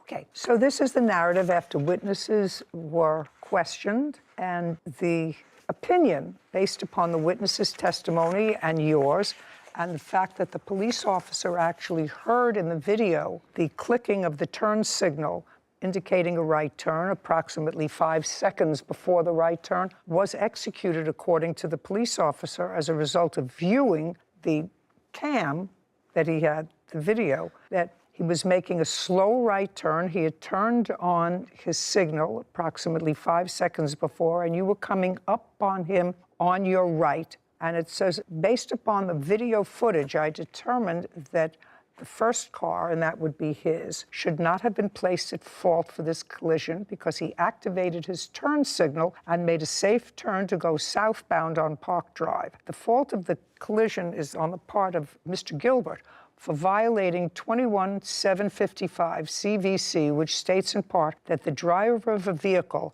may overtake and pass another vehicle on the right only under conditions permitting that movement safely. I'm reading you the police report. Do you have another police report? Yes, I do, Your Honor. Prior to this or after this one? This is the only police report that I know of. Oh, I wasn't aware there was 2. well, this was a supplementary police report. What is the date of yours? All I have is what my lawyers gave me. Oh, well, I'm going to show you this one, sir. Yes, ma'am. And this one was after viewing the cam. Yes, Your Honor, my police report predates his. Predates it. Well, that's after the officers looked at the dash cam, heard the signal, and saw you coming up from behind. I'll take it back now. I've seen the damage on your car, sir. Yes. Which, while I wouldn't like to have it on my car that's 14 years old, it is on your car. It's not worth $10,000. Your whole car isn't worth $10,000, sir. So if you want to show me a reasonable estimate for fixing that, I'll be more than happy to look at it. Yes, I do. And this estimate was given to me by the only body shop that is authorized by BMW. Well, find another body shop for a 14-year-old car. I'm certainly not going to consider giving you anything near the value of your total car for something that is on the door of one side of the car. Have you had the car fixed, sir? I had the entire door replaced, but it's still... Replaced by whom? By a body shop. Good. Yeah. And if you had the whole door replaced, you must have a bill. This you're not getting. I want you to get this right out of your mind. Your whole car isn't worth $10,000. Let's be serious. I don't have all day. Do you have a bill for the door that you replaced from a body shop, which is what I said a moment ago? No, I do not have Well- it with me. The vehicle is still due paint and dents and scratches repair. Well, they're going to fix the car, and if they can fix the car for $2,000, have it fixed. That's my judgment. Judgment for the plaintiff. We're finished. This court is adjourned. Spencer, then Callahan. Certainly not happy about it. I'm happy. It is something. The problems that this gentleman's caused my life. It happened in about 2 seconds. I was like riding right next to the dude, and he just turned into me, and I went into the wall, and that was pretty much it. I had to call 911 immediately because I wasn't sure if he's dead. Because of what he did, I wasn't able to go to work for 2 weeks. I lost 2 of my jobs. First thing to do is you call 911 and then deal with, the rest of the circumstances. Sarah and Judy. One theme that we see far too often is plaintiffs coming here or to any court asking for a large sum of money, in this case $10,000 for a car that wasn't even worth $6,000. And instead of showing us an estimate of fairy tale land of what was going to fix it, show me a receipt for what you paid to fix the damage. Yeah, because he did fix the He damage. fixed the damage already, replaced the whole door. You don't have a receipt for that. You don't have a bill. You don't have a nothing, which leads me to believe that it was a lot less expensive than $10,000. So I thought your judgment was generous, given that he had no proof. I would have said goodbye. Well, he did damage the car. Not that I'm going into history, but as one who has, on occasion, hit a stationary object, even allegedly hit a stationary object, even and get a little nick on a bumper on a car. It's expensive to fix a car. So he had a car that looked in perfect condition. It wasn't after it was hit. He's entitled to have it look like what it looked like before. I just felt there was sort of a bait and switch with the $10,000 estimate, but I already got it replaced. Fixed. I think that he said that. I think that he said that unintentionally. I also think he did. It's okay. Won't get one over on us. No. Case 2090, Oquendo versus Villa Real. All parties, please step forward. Amber Oquendo is suing her former tenant, Nancy Villarreal, for unpaid rent. Ms. Oquendo, you own a home. Yes. How large is the home? It's 4-bedroom, 2-bath, and approximately 1,700 square feet. When did you purchase the home? 2018. Can I ask you what the cost was? $225,000. And you live there in the house, just you, with whom? I don't live in that house. That's my rental. You bought it as a rental? Amber nods. Caption coming up. Somebody was playing their music loud. It was a problem for you. Yes. You asked them to be quiet. Yes, you Your told her it was a problem. Yes. And then there was some sort of a kerfuffle. I don't know what happened. You want to tell me? A courthouse. The Judy Justice logo appears. In the courtroom, Amber and Nancy. Amber Oquendo claims her former tenant, Nancy Villarreal, owes for unpaid rent. Nancy is countersuing for her security deposit. Now, you bought it as a rental? You bought it as a business? Originally, I purchased it and I lived in one room. My kids shared a room and I rented 2 rooms until I was able to establish basically a history of being a landlord. And I then purchased another home and I live in my own residence, and that one is fully a rental as of now. And also a resident of that home are your parents? Yes, they are in the master. And you have another tenant there? Yes, there are a few other tenants. Tell me who. So I have one tenant who has asked not to be identified by name, but he is in one room that I have marked as room number 2. And then I have another tenant who's in room number 3. And then Nancy was in room 4, and there's now a new tenant in that room. Okay, this is what it's about. The defendant was a tenant of yours. It didn't work out. And it was a short tenancy. I think it lasted no more than a month. Yeah, right. Is that right? June of this year? Yes, Your Honor. It didn't work out. She left. It is your claim that she left owing you a month's rent. And I assume from your paperwork that the month's rent was $774. So it was $650, and then the $774, the remaining difference was just for being served and then court costs. But month rent was $650. $650. And when the defendant moved in the beginning of June, did she sign a lease? Yes, and I'm just going to correct you. Sorry, she moved in May 7th, so just wanted to correct that. But yes, she did sign a lease. May I see it, please? Yes, ma'am. Amber hands a document to Kevin, who brings it to Judy. Thank you. Yeah. You have a copy of your lease, Ms. Villarreal? Yes, I do. Okay, good. Judy reviews the document.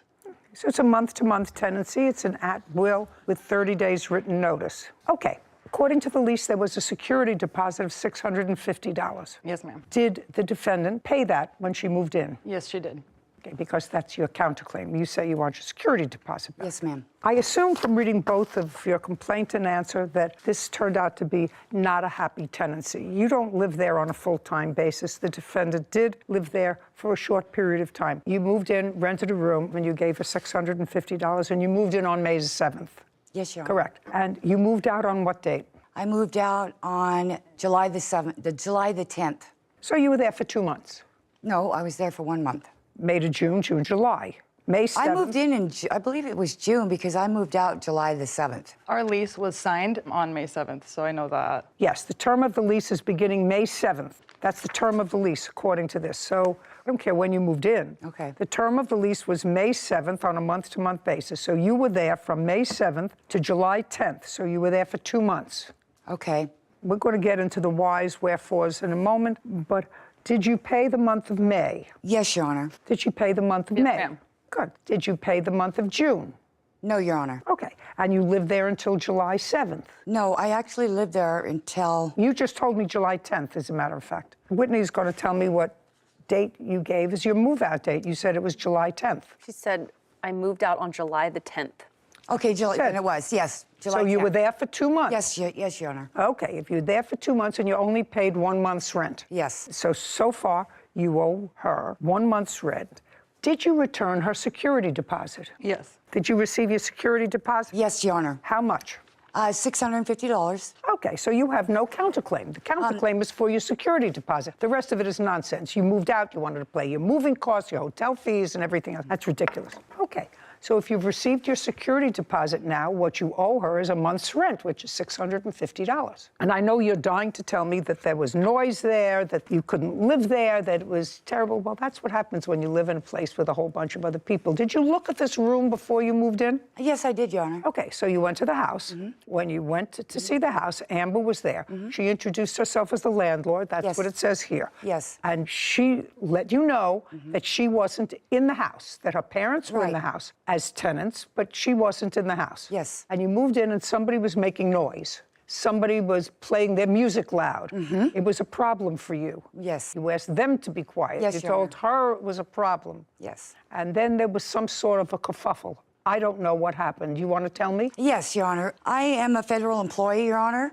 And when I signed this lease back in May, it states there, and I'm also in recovery, Your Honor, and it states very clearly in the lease that there's absolutely no smoking on the premises or no drugs on the premises, Your Honor. There was absolutely marijuana being smoked in the house. And right after I brought that to her attention, I then received a 30-day termination notice. Okay. Because I absolutely could not live in that house anymore with my job. I felt it was not a safe place for me. Where did you go?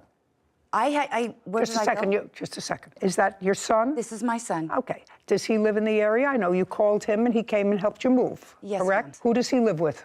My son, he rents a room with roommates.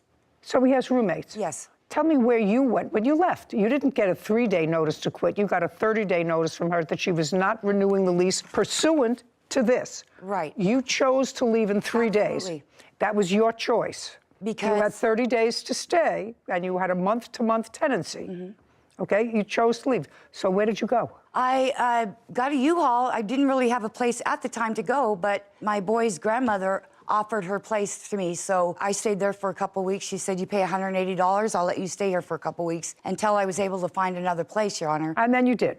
Yes, ma'am, I did. Great. Okay. So your security deposit you have, and she doesn't have her month's rent, which is $650.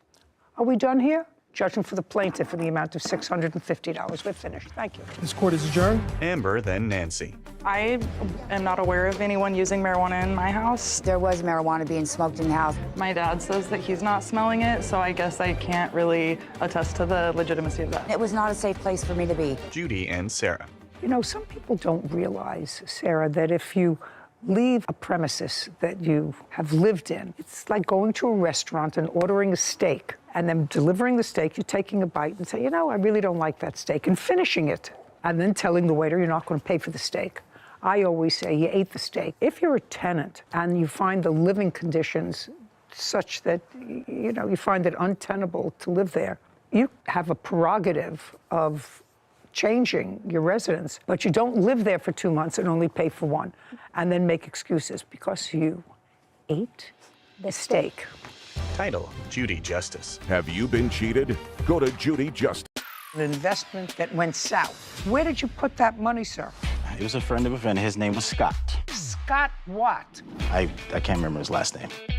My friend introduced me to Scott. What's your friend's name? His name is John. This is Judy Justice. Jennifer Anderton is suing her former friend, James Sorensen, for personal training and a fraudulent investment. Court come to order. All rise. Have a seat, please. Kevin approaches the bench. Case 2125, Anderton versus Sorensen. Thank you. You're welcome.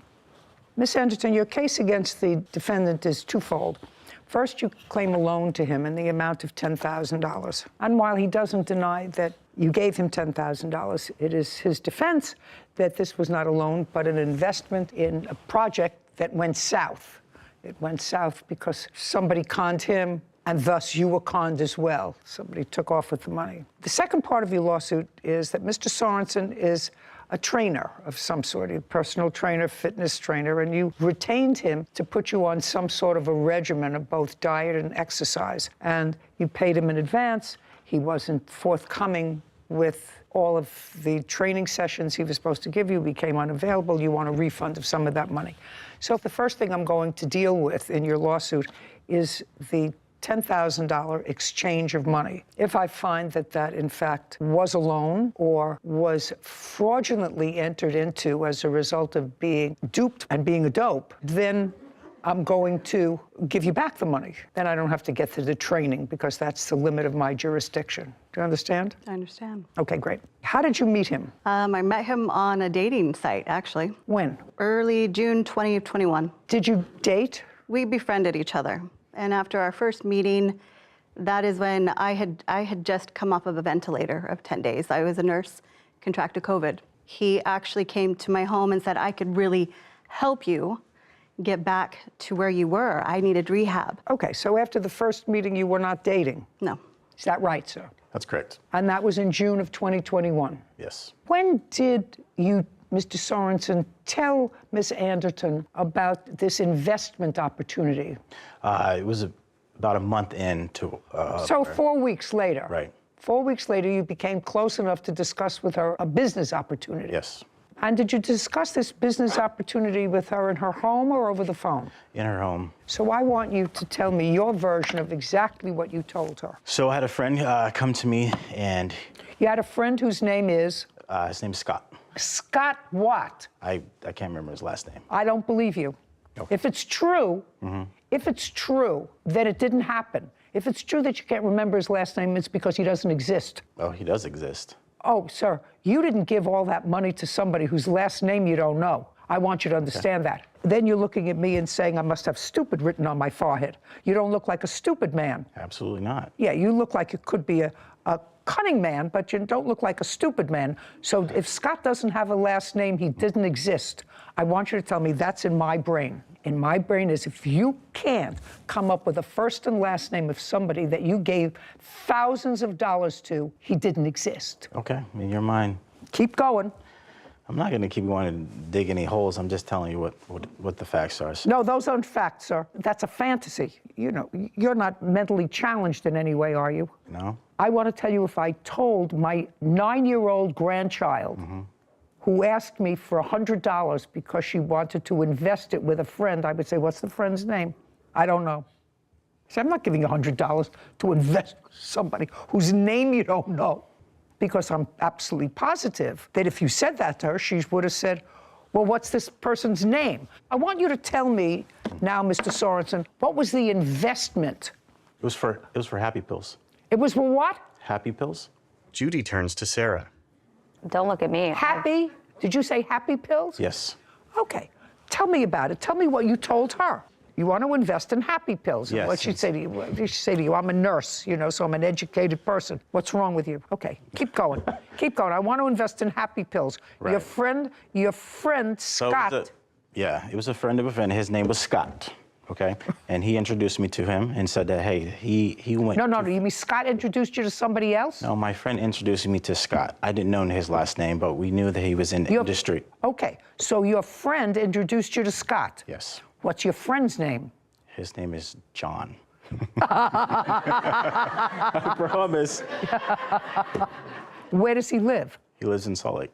What's his telephone number? I have no idea what his telephone number is. Just a second, get out your phone and tell me what your friend's telephone number is. Everybody has their friend's number in their phone. I don't know what his telephone number is. Then you see why I don't believe you? not- So, do you understand why I'm having a problem with your story? It's okay. Do you understand why I'm having? So a friend whose number you don't have in your phone wanted to introduce you to somebody whose name you don't know to invest in happy pills. And this is what you told her? No, I'm asking you a question. Is this what you told her? I have Yes, a friend. this is what I told her. John, I have a friend, John, who knows a guy, Scott, who has this company that's going to make happy pills. I just want to know if that's what you're trying to tell me that you told this woman. I am. It's okay. Judy glares at James. Caption, coming up. I don't know why she would make up that story that No. my parents gave me. No. She's not making up the story. You're making up the story. Okay. And if I'm wrong about this, I actually don't feel badly, sir, because then you're the dope that got duped. And later today, You devalued her car while you had it. Yeah, okay. You used the car for 2.5 years that was running. It stopped running because the engine was blown. Yes. And then you stopped making the payments on it. Yes. Yeah. Whitney grins. A courthouse. The Judy Justice logo appears. In the courtroom, Jennifer and James.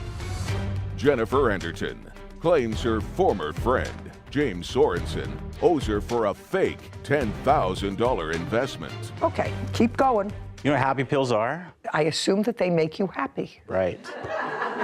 Yeah, they are. It's Molly. I assume that they make you happy. Okay. Right? Yeah. And so he went around to festivals and he sold Molly there. He sold what? Molly. Molly's. MDMA. It's an illegal drug. Oh, okay. So you told her you wanted her to make an investment with you with a big return on your money. We talked about this for a long time. Who did? Me and... You can't have talked about it for a long time, sir. You only knew her 4 weeks. Okay. You only knew her 4 weeks. Tell me about this $10,000. Did you take it out of a savings account? Do you have that from the bank? Yeah. I'd like to take a look at it. You want to tell me, Miss Anderton, the circumstances surrounding you transferring $10,000 to him? He approached me saying that he needed a hard money loan for his business. He had an e-commerce business with supplements. His father and mother had given him the loans in the past, for the past 5 years, and they've gotten a good return. It was a for sure deal. He goes around and this is their festival project time. They make a lot of money doing this. What does he do? For supplements.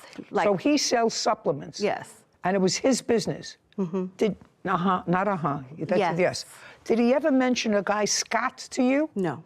It was his business? Yes. And he said that his parents had helped him out in the past, had invested with him in the past. So now I understand a little bit better. I see the withdrawal for $10,000. So tell me why he needed a hard money loan. To buy the product to take to these festivals and sell them. Sell them, yes. Okay. So he needed it for product. And when did he tell you that he was going to return this money? Within a week or two.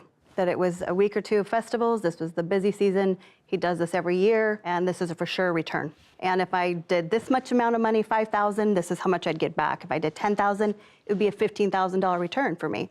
And I'm like, wow, I could pay off my student loans. I could, yes, do a lot with that. Okay, so to synthesize what you told me, he told you that this was an investment in his company. A loan. A loan, excuse me. A loan for his company for products so that he could go out, sell them for the next several weeks, Correct. and you would get a return of 15% on your money. 50%. So a 10. 50?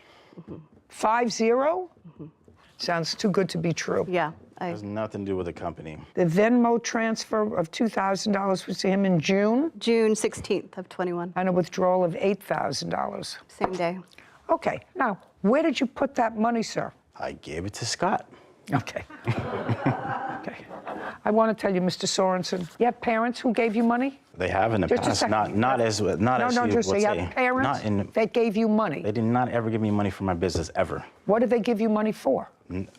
Christmas? They never gave, Oh, I'm they not never talking- financed for me for anything in my life. Nothing.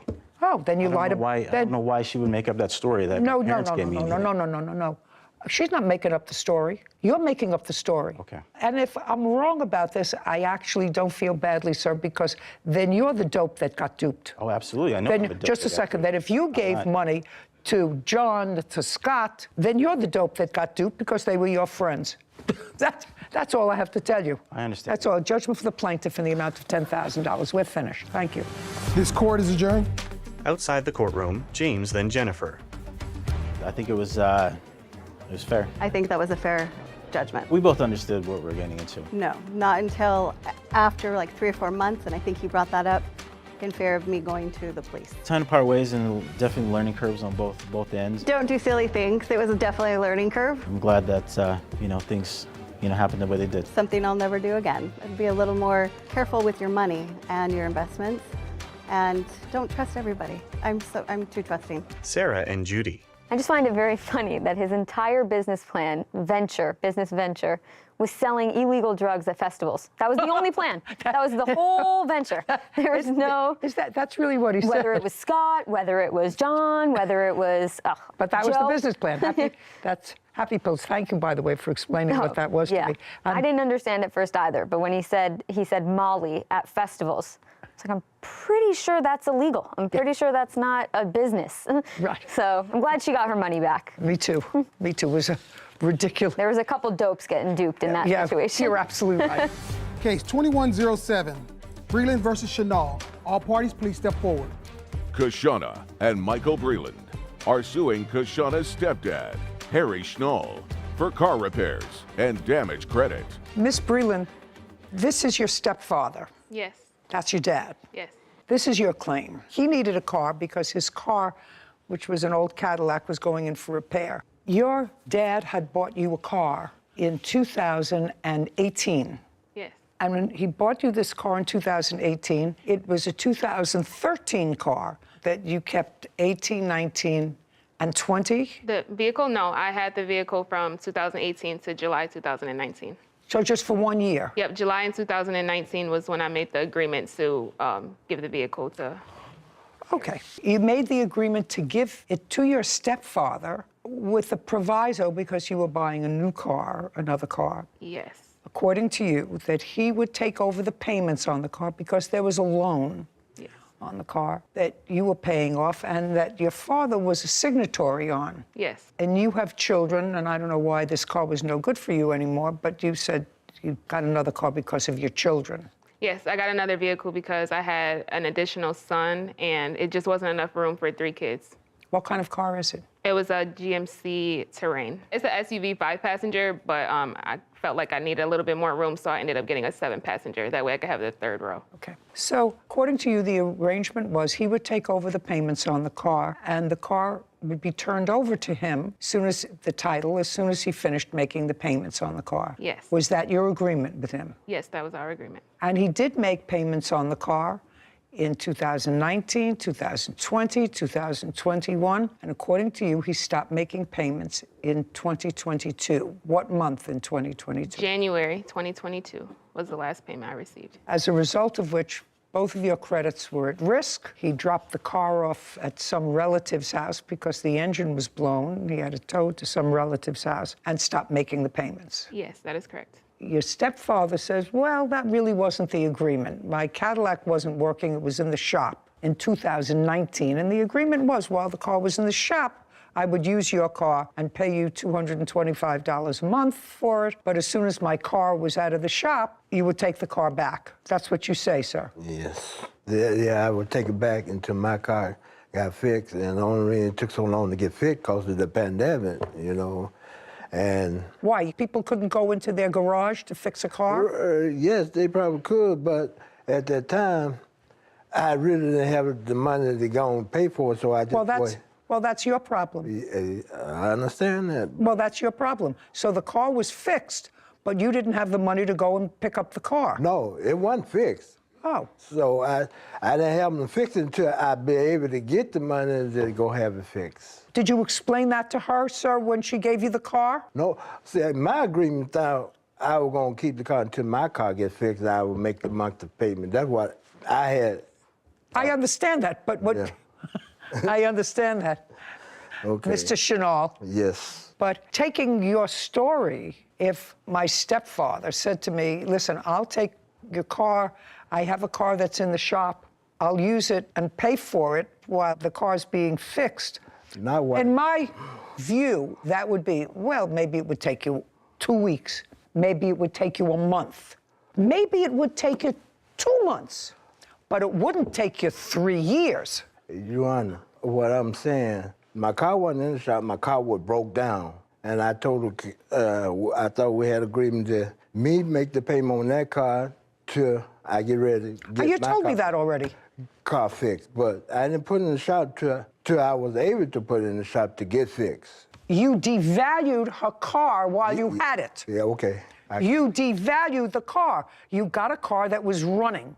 You used the car for 2.5 years that was running. It stopped running because the engine was blown. Yes.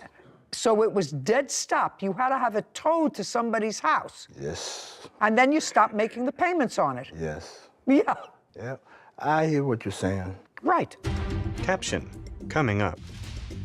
I think she had a lemon because... She didn't have a lemon. You drove it for 2 years. Yes, but I just had got the oil changed in that car a month before the engine blew. And you drove it for 2 years. Yes.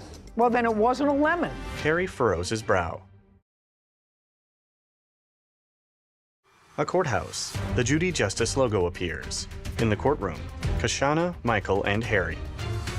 Kashana and Michael Breland claim Kashana's stepdad, Harry Schnall, owes for car repairs and damage credit. Now, you know, you have to act not only responsibly, but it would seem to me morally. This is your stepdaughter. You've known her for a long time. Yes. She went out, based upon her agreement with you, she went out and bought another car. Yes. Does the other car have a loan? Yes. Well, now she's stuck with 2 loans. And one of them has a car that you blew the engine on. I made sure the main was up on that car. I think she had a lemon because... She didn't have a lemon. You drove it for 2 years. Yes, but I kept... Well, I just had got the oil changed in that car a month before the engine blew. I don't know why the engine blew. How many years did you have the car? 2 years. And you drove it for 2 years. Yes. Well, then it wasn't a lemon. Okay. How much was left on the loan of the car? There is still $3,752.63 owed left on the vehicle. Okay, and where is the car now? It is parked at a relative's house. Your problem is the car is in your name. So you have to sell the car, subject to this lien. You have to be able to get something for the car. Do you understand? Yes. What's the value of that car? Based on 80,000 miles, it didn't say in the papers, but around 7,000 to 9,000. And what if it's in very poor condition? I have to look into it. Take a look and see, because this car so far is not running. Yeah. And it hasn't been running for almost now a year. Yes, that's correct. So at best you can sell it for scrap. So you have to get the car and you can scrap it because nobody's going to buy it when they can't drive it. So Kelley Blue Book will not provide an estimate for poor conditions, vehicles that are not running or in poor condition, but for a fair condition, they say between 5,000 and 6,000. Well, this is non-running. I know. I've been So not running for a year. I can't get an estimate for a non-running vehicle from Kelley Blue Book. So now I know what the parameters are. You want to tell me about where this agreement took place with your stepfather? The agreement took place at the car lots, because I was in the middle of getting a new vehicle, so we were at the car lot. So that was in 2019? July 3rd, 2019. So you went with him to get the new car? Yes. Oh, good. So tell me about the conversation. So I asked him, I was like, hey, do you think that, because in order for me to get this new vehicle, they said that I had a debt to income ratio thing because I couldn't get a new vehicle with owing money on the other vehicle. So I said, hey, how does this sound? You're down a vehicle because the engine blew on your prior vehicle. How about I give you this car, you finish making the payments on it, and then I get my new vehicle. But in order for me to get my new vehicle, I needed a co-signer. So I said, how about this? How about you co-sign on this new vehicle for me? Yes, my stepfather. You co-sign on this new vehicle for me. I'll make the payments like I always do, and you just take over the payments on my GMC Terrain. He said, okay, yep, we can do that because I need another vehicle. So he is the co-signatory on your new car? That at the time, that was the vehicle that I had. I now have a different vehicle. You mean in 2019 you had yet another car? Yes. But I made sure that I paid it off and there was no effect to him by any means. Because I knew that, you know, it wasn't just in my name, it was in his name also. So I didn't want to do that to him. So I made sure that not only did I pay the vehicle off, but I got the transmission repaired and then I sold it. So what does your father have to do with this case? So my father was affected because with the payments being late. The car was in my name also. Oh, so it was in joint Yes, on the names, you and your title. daughter? Well, they were supposed to put it as me, the co-signer, but they put me as The primary. Exactly. Yes. Okay, all right. Have you been making the payments since January? I was making payments on it from February to September. And then what happened? I couldn't afford to make the payments anymore. I'm a single mom of four kids. So what happened? So it's behind now. Since September?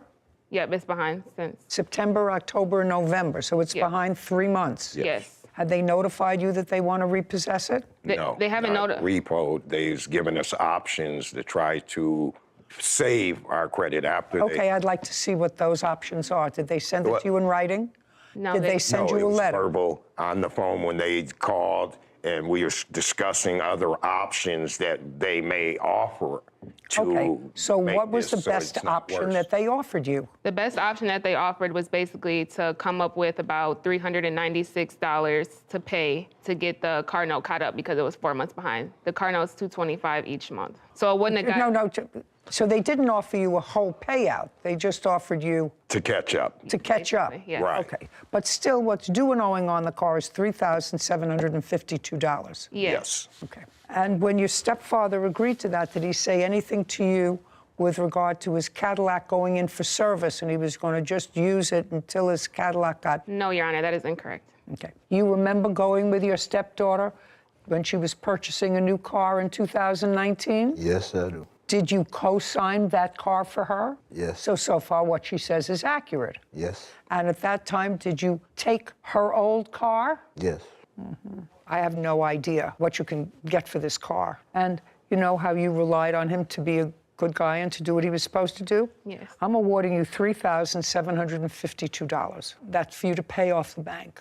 Then I don't think you can find a buyer for this car. You may have to scrap it, right? Yes. It's possible that there's no point in fixing it. You're not going to invest thousands of dollars in fixing it when it probably is at best worth $5,000. And if it's going to cost you $3,000 to try to get it up and running, it doesn't pay. 11,000. It doesn't pay. So I'm going to rely on you to do the right thing. It sounds as if you do that while I'm awarding you $3,752, whatever money you get for the car goes to him. Do you understand? If you scrap it for $70, he gets it. I don't see that it's worth much more. I certainly wouldn't invest in a car that's been sitting dead for a year with a blown engine. Judgment for the plaintiff in the amount of $3,752. We're finished. This court is adjourned. Harry, then Kashana and Michael.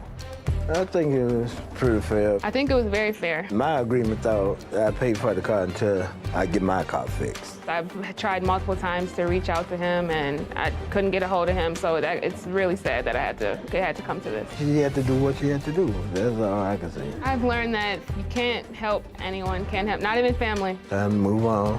Go on about my business, yes. I'm a nice person, so I guess you just sometimes can't be nice to everyone.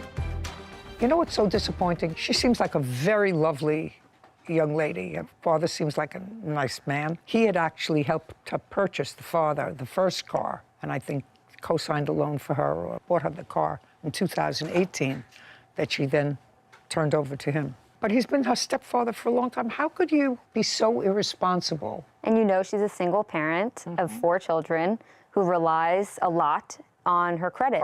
And her credit on her car. And And she's maintained her credit. Yes, except for the fact that her stepfather sort of ruined it for her a little. He really didn't have a defense. No. I don't think he had a defense. I don't think that you borrow somebody's car until your car is fixed 3 years later. I don't think that that's a defense. Title, Judy Justice. Are you having a family dispute? Go to judyjustice.tv. You were hired to do some demolition work. Correct. You hired an unlicensed contractor without references, and you got his number from a card that he left on your windshield. I'm not really sure, actually, 100% on where I found that card. What does that mean? It doesn't mean anything. This is Judy Justice. Michael Attar is suing his former clients, Mary and Michael Rhodes, for unpaid demolition work. Judge Judy enters. Court come to order. All rise. Have a seat, please. Kevin. Hello, Judge. Case 2115, Attar versus Rose. Thank you. You're welcome. Mr. Attar, you were hired to do some, according to you, demolition work and other work at a property owned by Mr. and Mrs. Rhodes. You gave them an estimate for that work. I think the estimate was $11,500. Is that correct? Correct. And it was outlined what work you were supposed to do. You started that work, and according to you, at some point there was disagreement with either or both of the Rhodeses, and they stopped payment on a check that they gave you. Correct. And the check that they gave you was for $4,200. And then you stopped work for them. Yes, ma'am, we're finished. So you're suing them for the canceled check and for other unpaid work that you did that you didn't get paid for. Correct. Mr. and Mrs. Rhodes say that they were not satisfied with the quality of your work. It cost them $9,000 to both replace things that were stolen from their property by either you or members of your team, something which I don't think that you question that somebody from your team, not you, somebody from your team may have taken metal property of theirs that they didn't own. So let's go back. Mr. and Mrs. Rhodes, is this a new property to you, or is this a property that you owned for a while? It's a new property to us. That's what I thought. Yeah. So is it a private house? Yes, and we were remodeling it. Okay, when did you purchase it? We purchased in January of 2021. Is it a single-family residence? Yes. How much did you pay for it? $769,000. Describe the property to me. It's in northern Altaloma or Rancho Cucamonga. It's an acre property, has 2 levels on it, and a single-family ranch-style home on it right now. And what we asked him to do was demolition the lower half. Do you have a photograph? I do. I'd like to look at a photograph of what you wanted him to do. Mary hands photos to Kevin, who brings them to Judy. She reviews them. That's what the lower half looked like before. So this whole portion you wanted him to demolish and remove the debris. And grade flat. Is that correct, sir? I can't see from here, ma'am. Okay, well, I'm going to show it to you. To demolish it, flatten it, fill it in. Remove all the debris. Yes. Okay. And did you have a written contract? We did not. Well, that's always a mistake. Always. How did you find him? I believe I got his business card. It was on my personal car, I think at Home Depot. We had bought this house, and we tried to find somebody to do the work, but... Mr. Rhodes, let me tell you that the best way to find somebody is not somebody who leaves a card on your car at Home Depot or any place else. Yeah. It was a difficult time to find contractors with COVID and everything at that time. And at the time, I'm also going to add, because I read in the paper somewhere at the time, he didn't have a license. He did not. And you knew he didn't have a license. Yeah. That's the first thing I told him, Your Honor. I do not Just a second.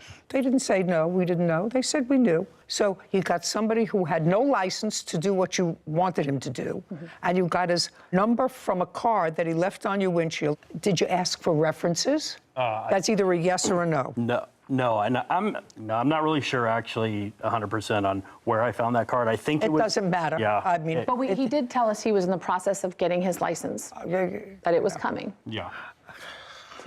I know. What does that mean? It doesn't mean anything. You're two intelligent people. Okay. So you hired an unlicensed contractor to do work on your house and agreed to pay him $11,500. Now, Mr. Attar, the $11,000 included labor and materials. Is that correct? There was no material. It was labor and bins.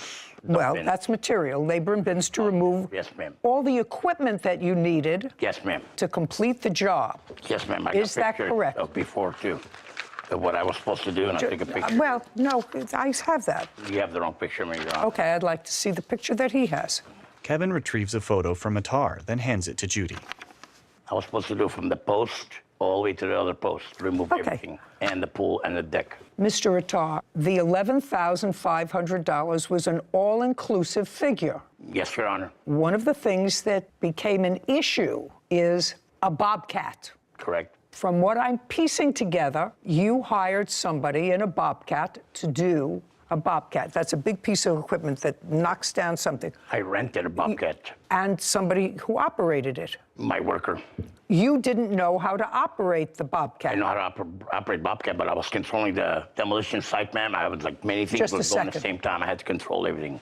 Mr. Attar, something happened with the Bobcat, the original one that you got. What happened with it? It broke down on us.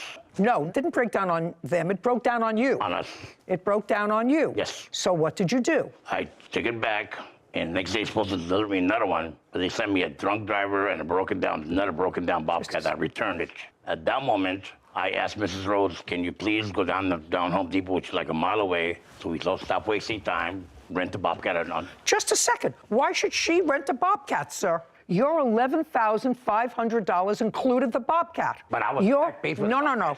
If you're going to pay for it, that's one thing. Then what are you sending her for? If your $11,500 figure included all materials, then she doesn't have to rent a Bobcat. If you rented one that didn't work, rent one that works. How much of a down payment did they give you? Presume was $4,000. When did you start the job? I started the job on 15th of January. When did you leave the job? I was asked to leave on the 2nd of February. On February 2nd? Yes, ma'am. Not to go back, I'll call the cops on you. Between January 15th and February 2nd, other than the $4,000, did they give you any other money? Yes, Your Honor, they did. How much money did they give you? They gave me up to $7,000. So they gave you an additional $3,000? Yes, and $1,000 check. Your Honor, that was within the first week we gave him. It doesn't matter to me. My question was between January 15th and February 2nd, they gave you $7,000. Correct. Explain the other $4,200, which is the check that they stopped payment on. Okay. I'll happily explain to you. The Bobcat she rented for me on her behalf, it cost $329 to rent per day. And I rented for 1 day only, but they charged me $800. No, that's not correct. Just a second. I didn't ask you anything. Okay. Caption, coming up. Do you have a photograph of what the property looked like when you left? Yes, ma'am. The last picture I took before I was kicked out of the property. You're talking, I'm not listening to you.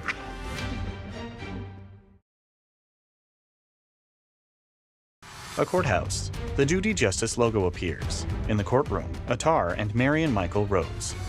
Michael Attar claims his former clients, Mary and Michael Rhodes, owe for unpaid demolition work. Mary and Michael are countersuing for lost wages, equipment rental, and missing property. Now, they paid you $7,000. Correct. They wrote you another check. The final check was supposed to be $5,000, but they only gave me $4,200 because they mined $800 for the Bobcat rental. Just a second. First of all, the total bill wasn't 7 and 5. 7 and 5, even my rudimentary math, is $12,000. That would be $500 more than your agreed contract, which was for 11.5. They gave me $6,500 because they gave me small checks. They gave me the first initial Just a check, second. They gave me smaller ones. Sir, you're the businessman, whether you have a license or not. I asked you before how much money did they give you between January 15th and February 2nd, and you said $7,000. I didn't write it down, Your Honor. Well, you're here asking for money, and you have to write it down. You have to have work some. I've done performed already. And I No, just- no, sir. And I just did the job, Your Honor. I did 7, 8 other side jobs for them. I don't care whether you did 7 or 8 side jobs. Your original agreement with them was for $11,500, including all material. Now, what you said to me was that they gave you $7,000, and you said they're supposed to give me another 5. Well, another 5 is more than your quote. Ma'am, the balance was 5. How?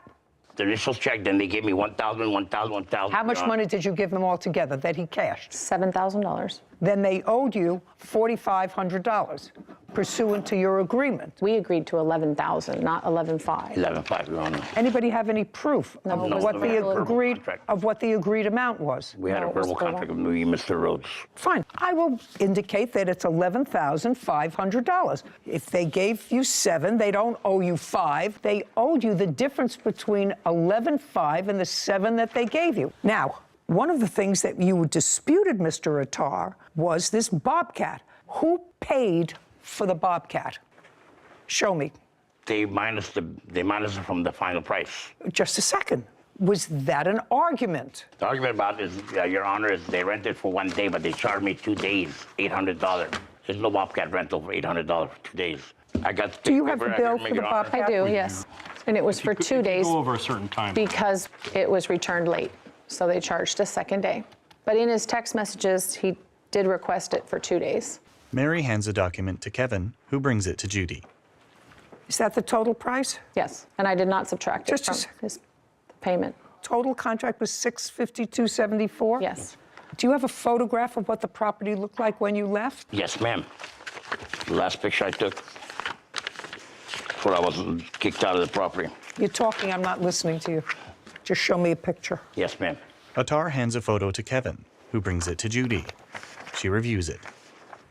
This is not a picture. Mr. Attar, you're the businessman. Yes, ma'am. This is your company. Yes, ma'am. Company requires A, a license before you operate, which you didn't have. If you do- B, it requires a written contract. You're the businessman. They're people who bought a house who got your number off a windshield someplace. You're the businessman, and you want the parameters. You want them fixed. So I don't know if it's 11,000 or 11.5. Do you understand? Very much, Your Honor. Right. Well, that's your mistake. You look as if you've probably been in business for a long time. 14 years. And is what you're telling me you don't have written contracts? All my contracts are verbal. Then how many times have you been in court, sir? Never. Never. I never had a stop That's- payment check. Never Well, pays me on time, Your Honor. It's the problem. So when you finished, the debris wasn't all removed. That wood, they kept telling me, don't touch it. Their neighbor, cousin, whoever's going to come pick it up. That was just cut cord wood. No. There's brick, there's wood, there's cement. We cleaned all that. I came personally cleaned all Just that. a second. What I asked you, Mr. Attar, was show me a picture of the property when you left.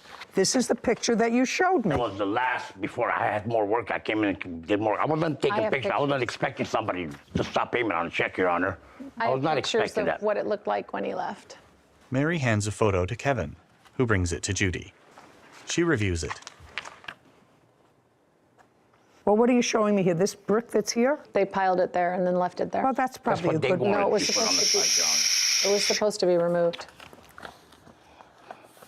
So this is the back. That's the This is- picture of the sagging patio because he removed part of the supports that were holding up the patio that he wasn't supposed to. So it's now sagging. Now, this is the picture that you gave me Yes. when you told me That's this is what you standing- wanted, leveled, cleared, and made flat. Right. Now, I want to see your picture of what this looked like when he left. You have it. It's in some of those photos. Last leveled.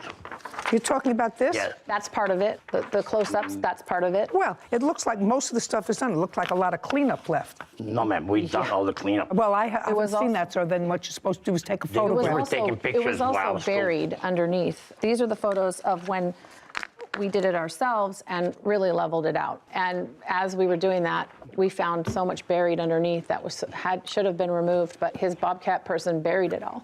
Your Honor. I mean, buried All the debris, all the concrete brick. Okay, And let me see the bill Honor. from the... no, we did it ourselves. We rented equipment and did it ourselves on his vacation. Oh, nice. Yeah. Okay. $4,500 is so far what's owed on this contract. Now, your counterclaim is money owed for lost work, equipment rentals, labor and missing damages to property. What money owed for lost work? During the second week that he was working, he called and said that his crew had left. This was the second day of use of, fired him. supposed to be use of the Bobcat that I rented. Fired him, Your Okay, Honor. if you interrupt me again, I'm just dismissing your case. Do you understand? Thank you, Your Honor. Understand? Yes, ma'am. Very good. So the just second- explain lost work. Who's lost work? His. Oh, forget it. Well, he called and said his crew left. Forget and He it. can't finish the job. You weren't living there. Not yet, no. You weren't living there. Okay. He wants to go, go. I'm not interested in his lost wages for taking care of his house. So far, you owe the man the balance on his contract unless you had somebody else do it, which is absolutely fine. And I would look at that removal of debris, what it costs you, and you're absolutely entitled to that. Deducted from what you owe him, which is $4,500. But he didn't finish the job. Just a second. You tell me, how am I supposed to gauge how much of the job he didn't finish? Did he not complete $2,500 worth, $3,500 worth, $1,500 worth? I think the $7,000 we paid him was overpaid. He didn't have to end up removing an entire pool. He only had to remove... That's your problem. Just a second. I read that. You said it's not a big pool. It wasn't 8 feet. It was only 24 inches. He gave you a price to level everything. Nothing delineated, nothing in a written contract. The pool turns out to be 2 feet instead of 6 feet or 2 feet instead of 8 feet. Well, if he was the contractor and he came out and he looked at the pool, he said, oh, this is an 8-foot pool, and it turned out it's a 12-foot pool, he'd be stuck with 11.5, just like you're stuck with 11.5 because it was shallower. Now, you owe him $4,500 unless you want to produce for me bills that you have for rental equipment, et cetera, and I will absolutely deduct that from the $4,500. Just give me the bills and the amount of equipment. Don't say nothing, Mr. Retard. Mr. Rhodes, did you rent a Bobcat? The one that I cleaned up the yard with? Yes. I rented a piece of equipment. Jump up! Yes. Caption coming up. And you know how they pick up metal? No, I don't know that, sir. I'm a television personality. I don't know about people driving down the street to pick up metal. I've never had somebody drive down the street and say, I'm looking for metal. They don't even come down my street and ask if I want sharp knives.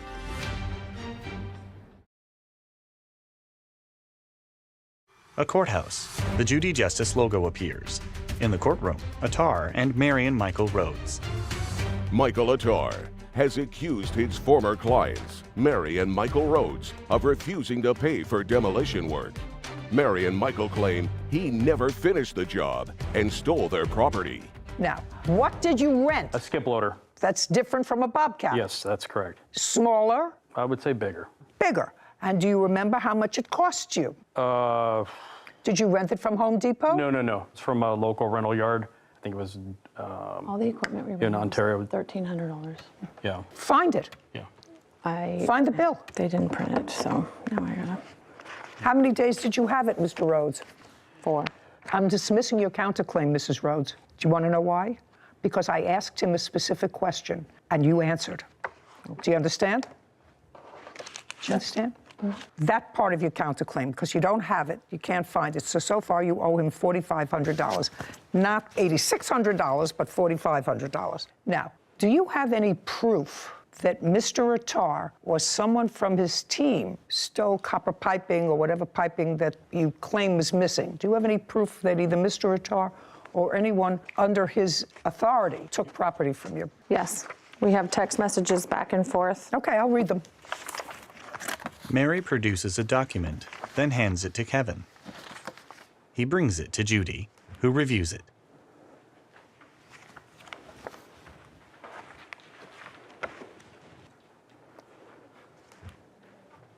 Okay, so what you're referring to with regard to the stolen property is you send a picture and there's a little piece of pipe there, one piece of pipe, and you say, Mike, did you or you guys happen to grind off 2 metal poles and concrete blocks? The kids use those for volleyball nets. And he says, oh my God, no, sir, but I'm guessing the person whom I gave my metal to, no problem, Michael, please give, and I don't see the rest of this message. Yes, so that was the beginning of things we noticed that were missing. Oh, I don't care. And If this is what you're talking about? Yes, he's saying he let a metal person onto our yard, Okay. and they went and took everything that was metal. Okay.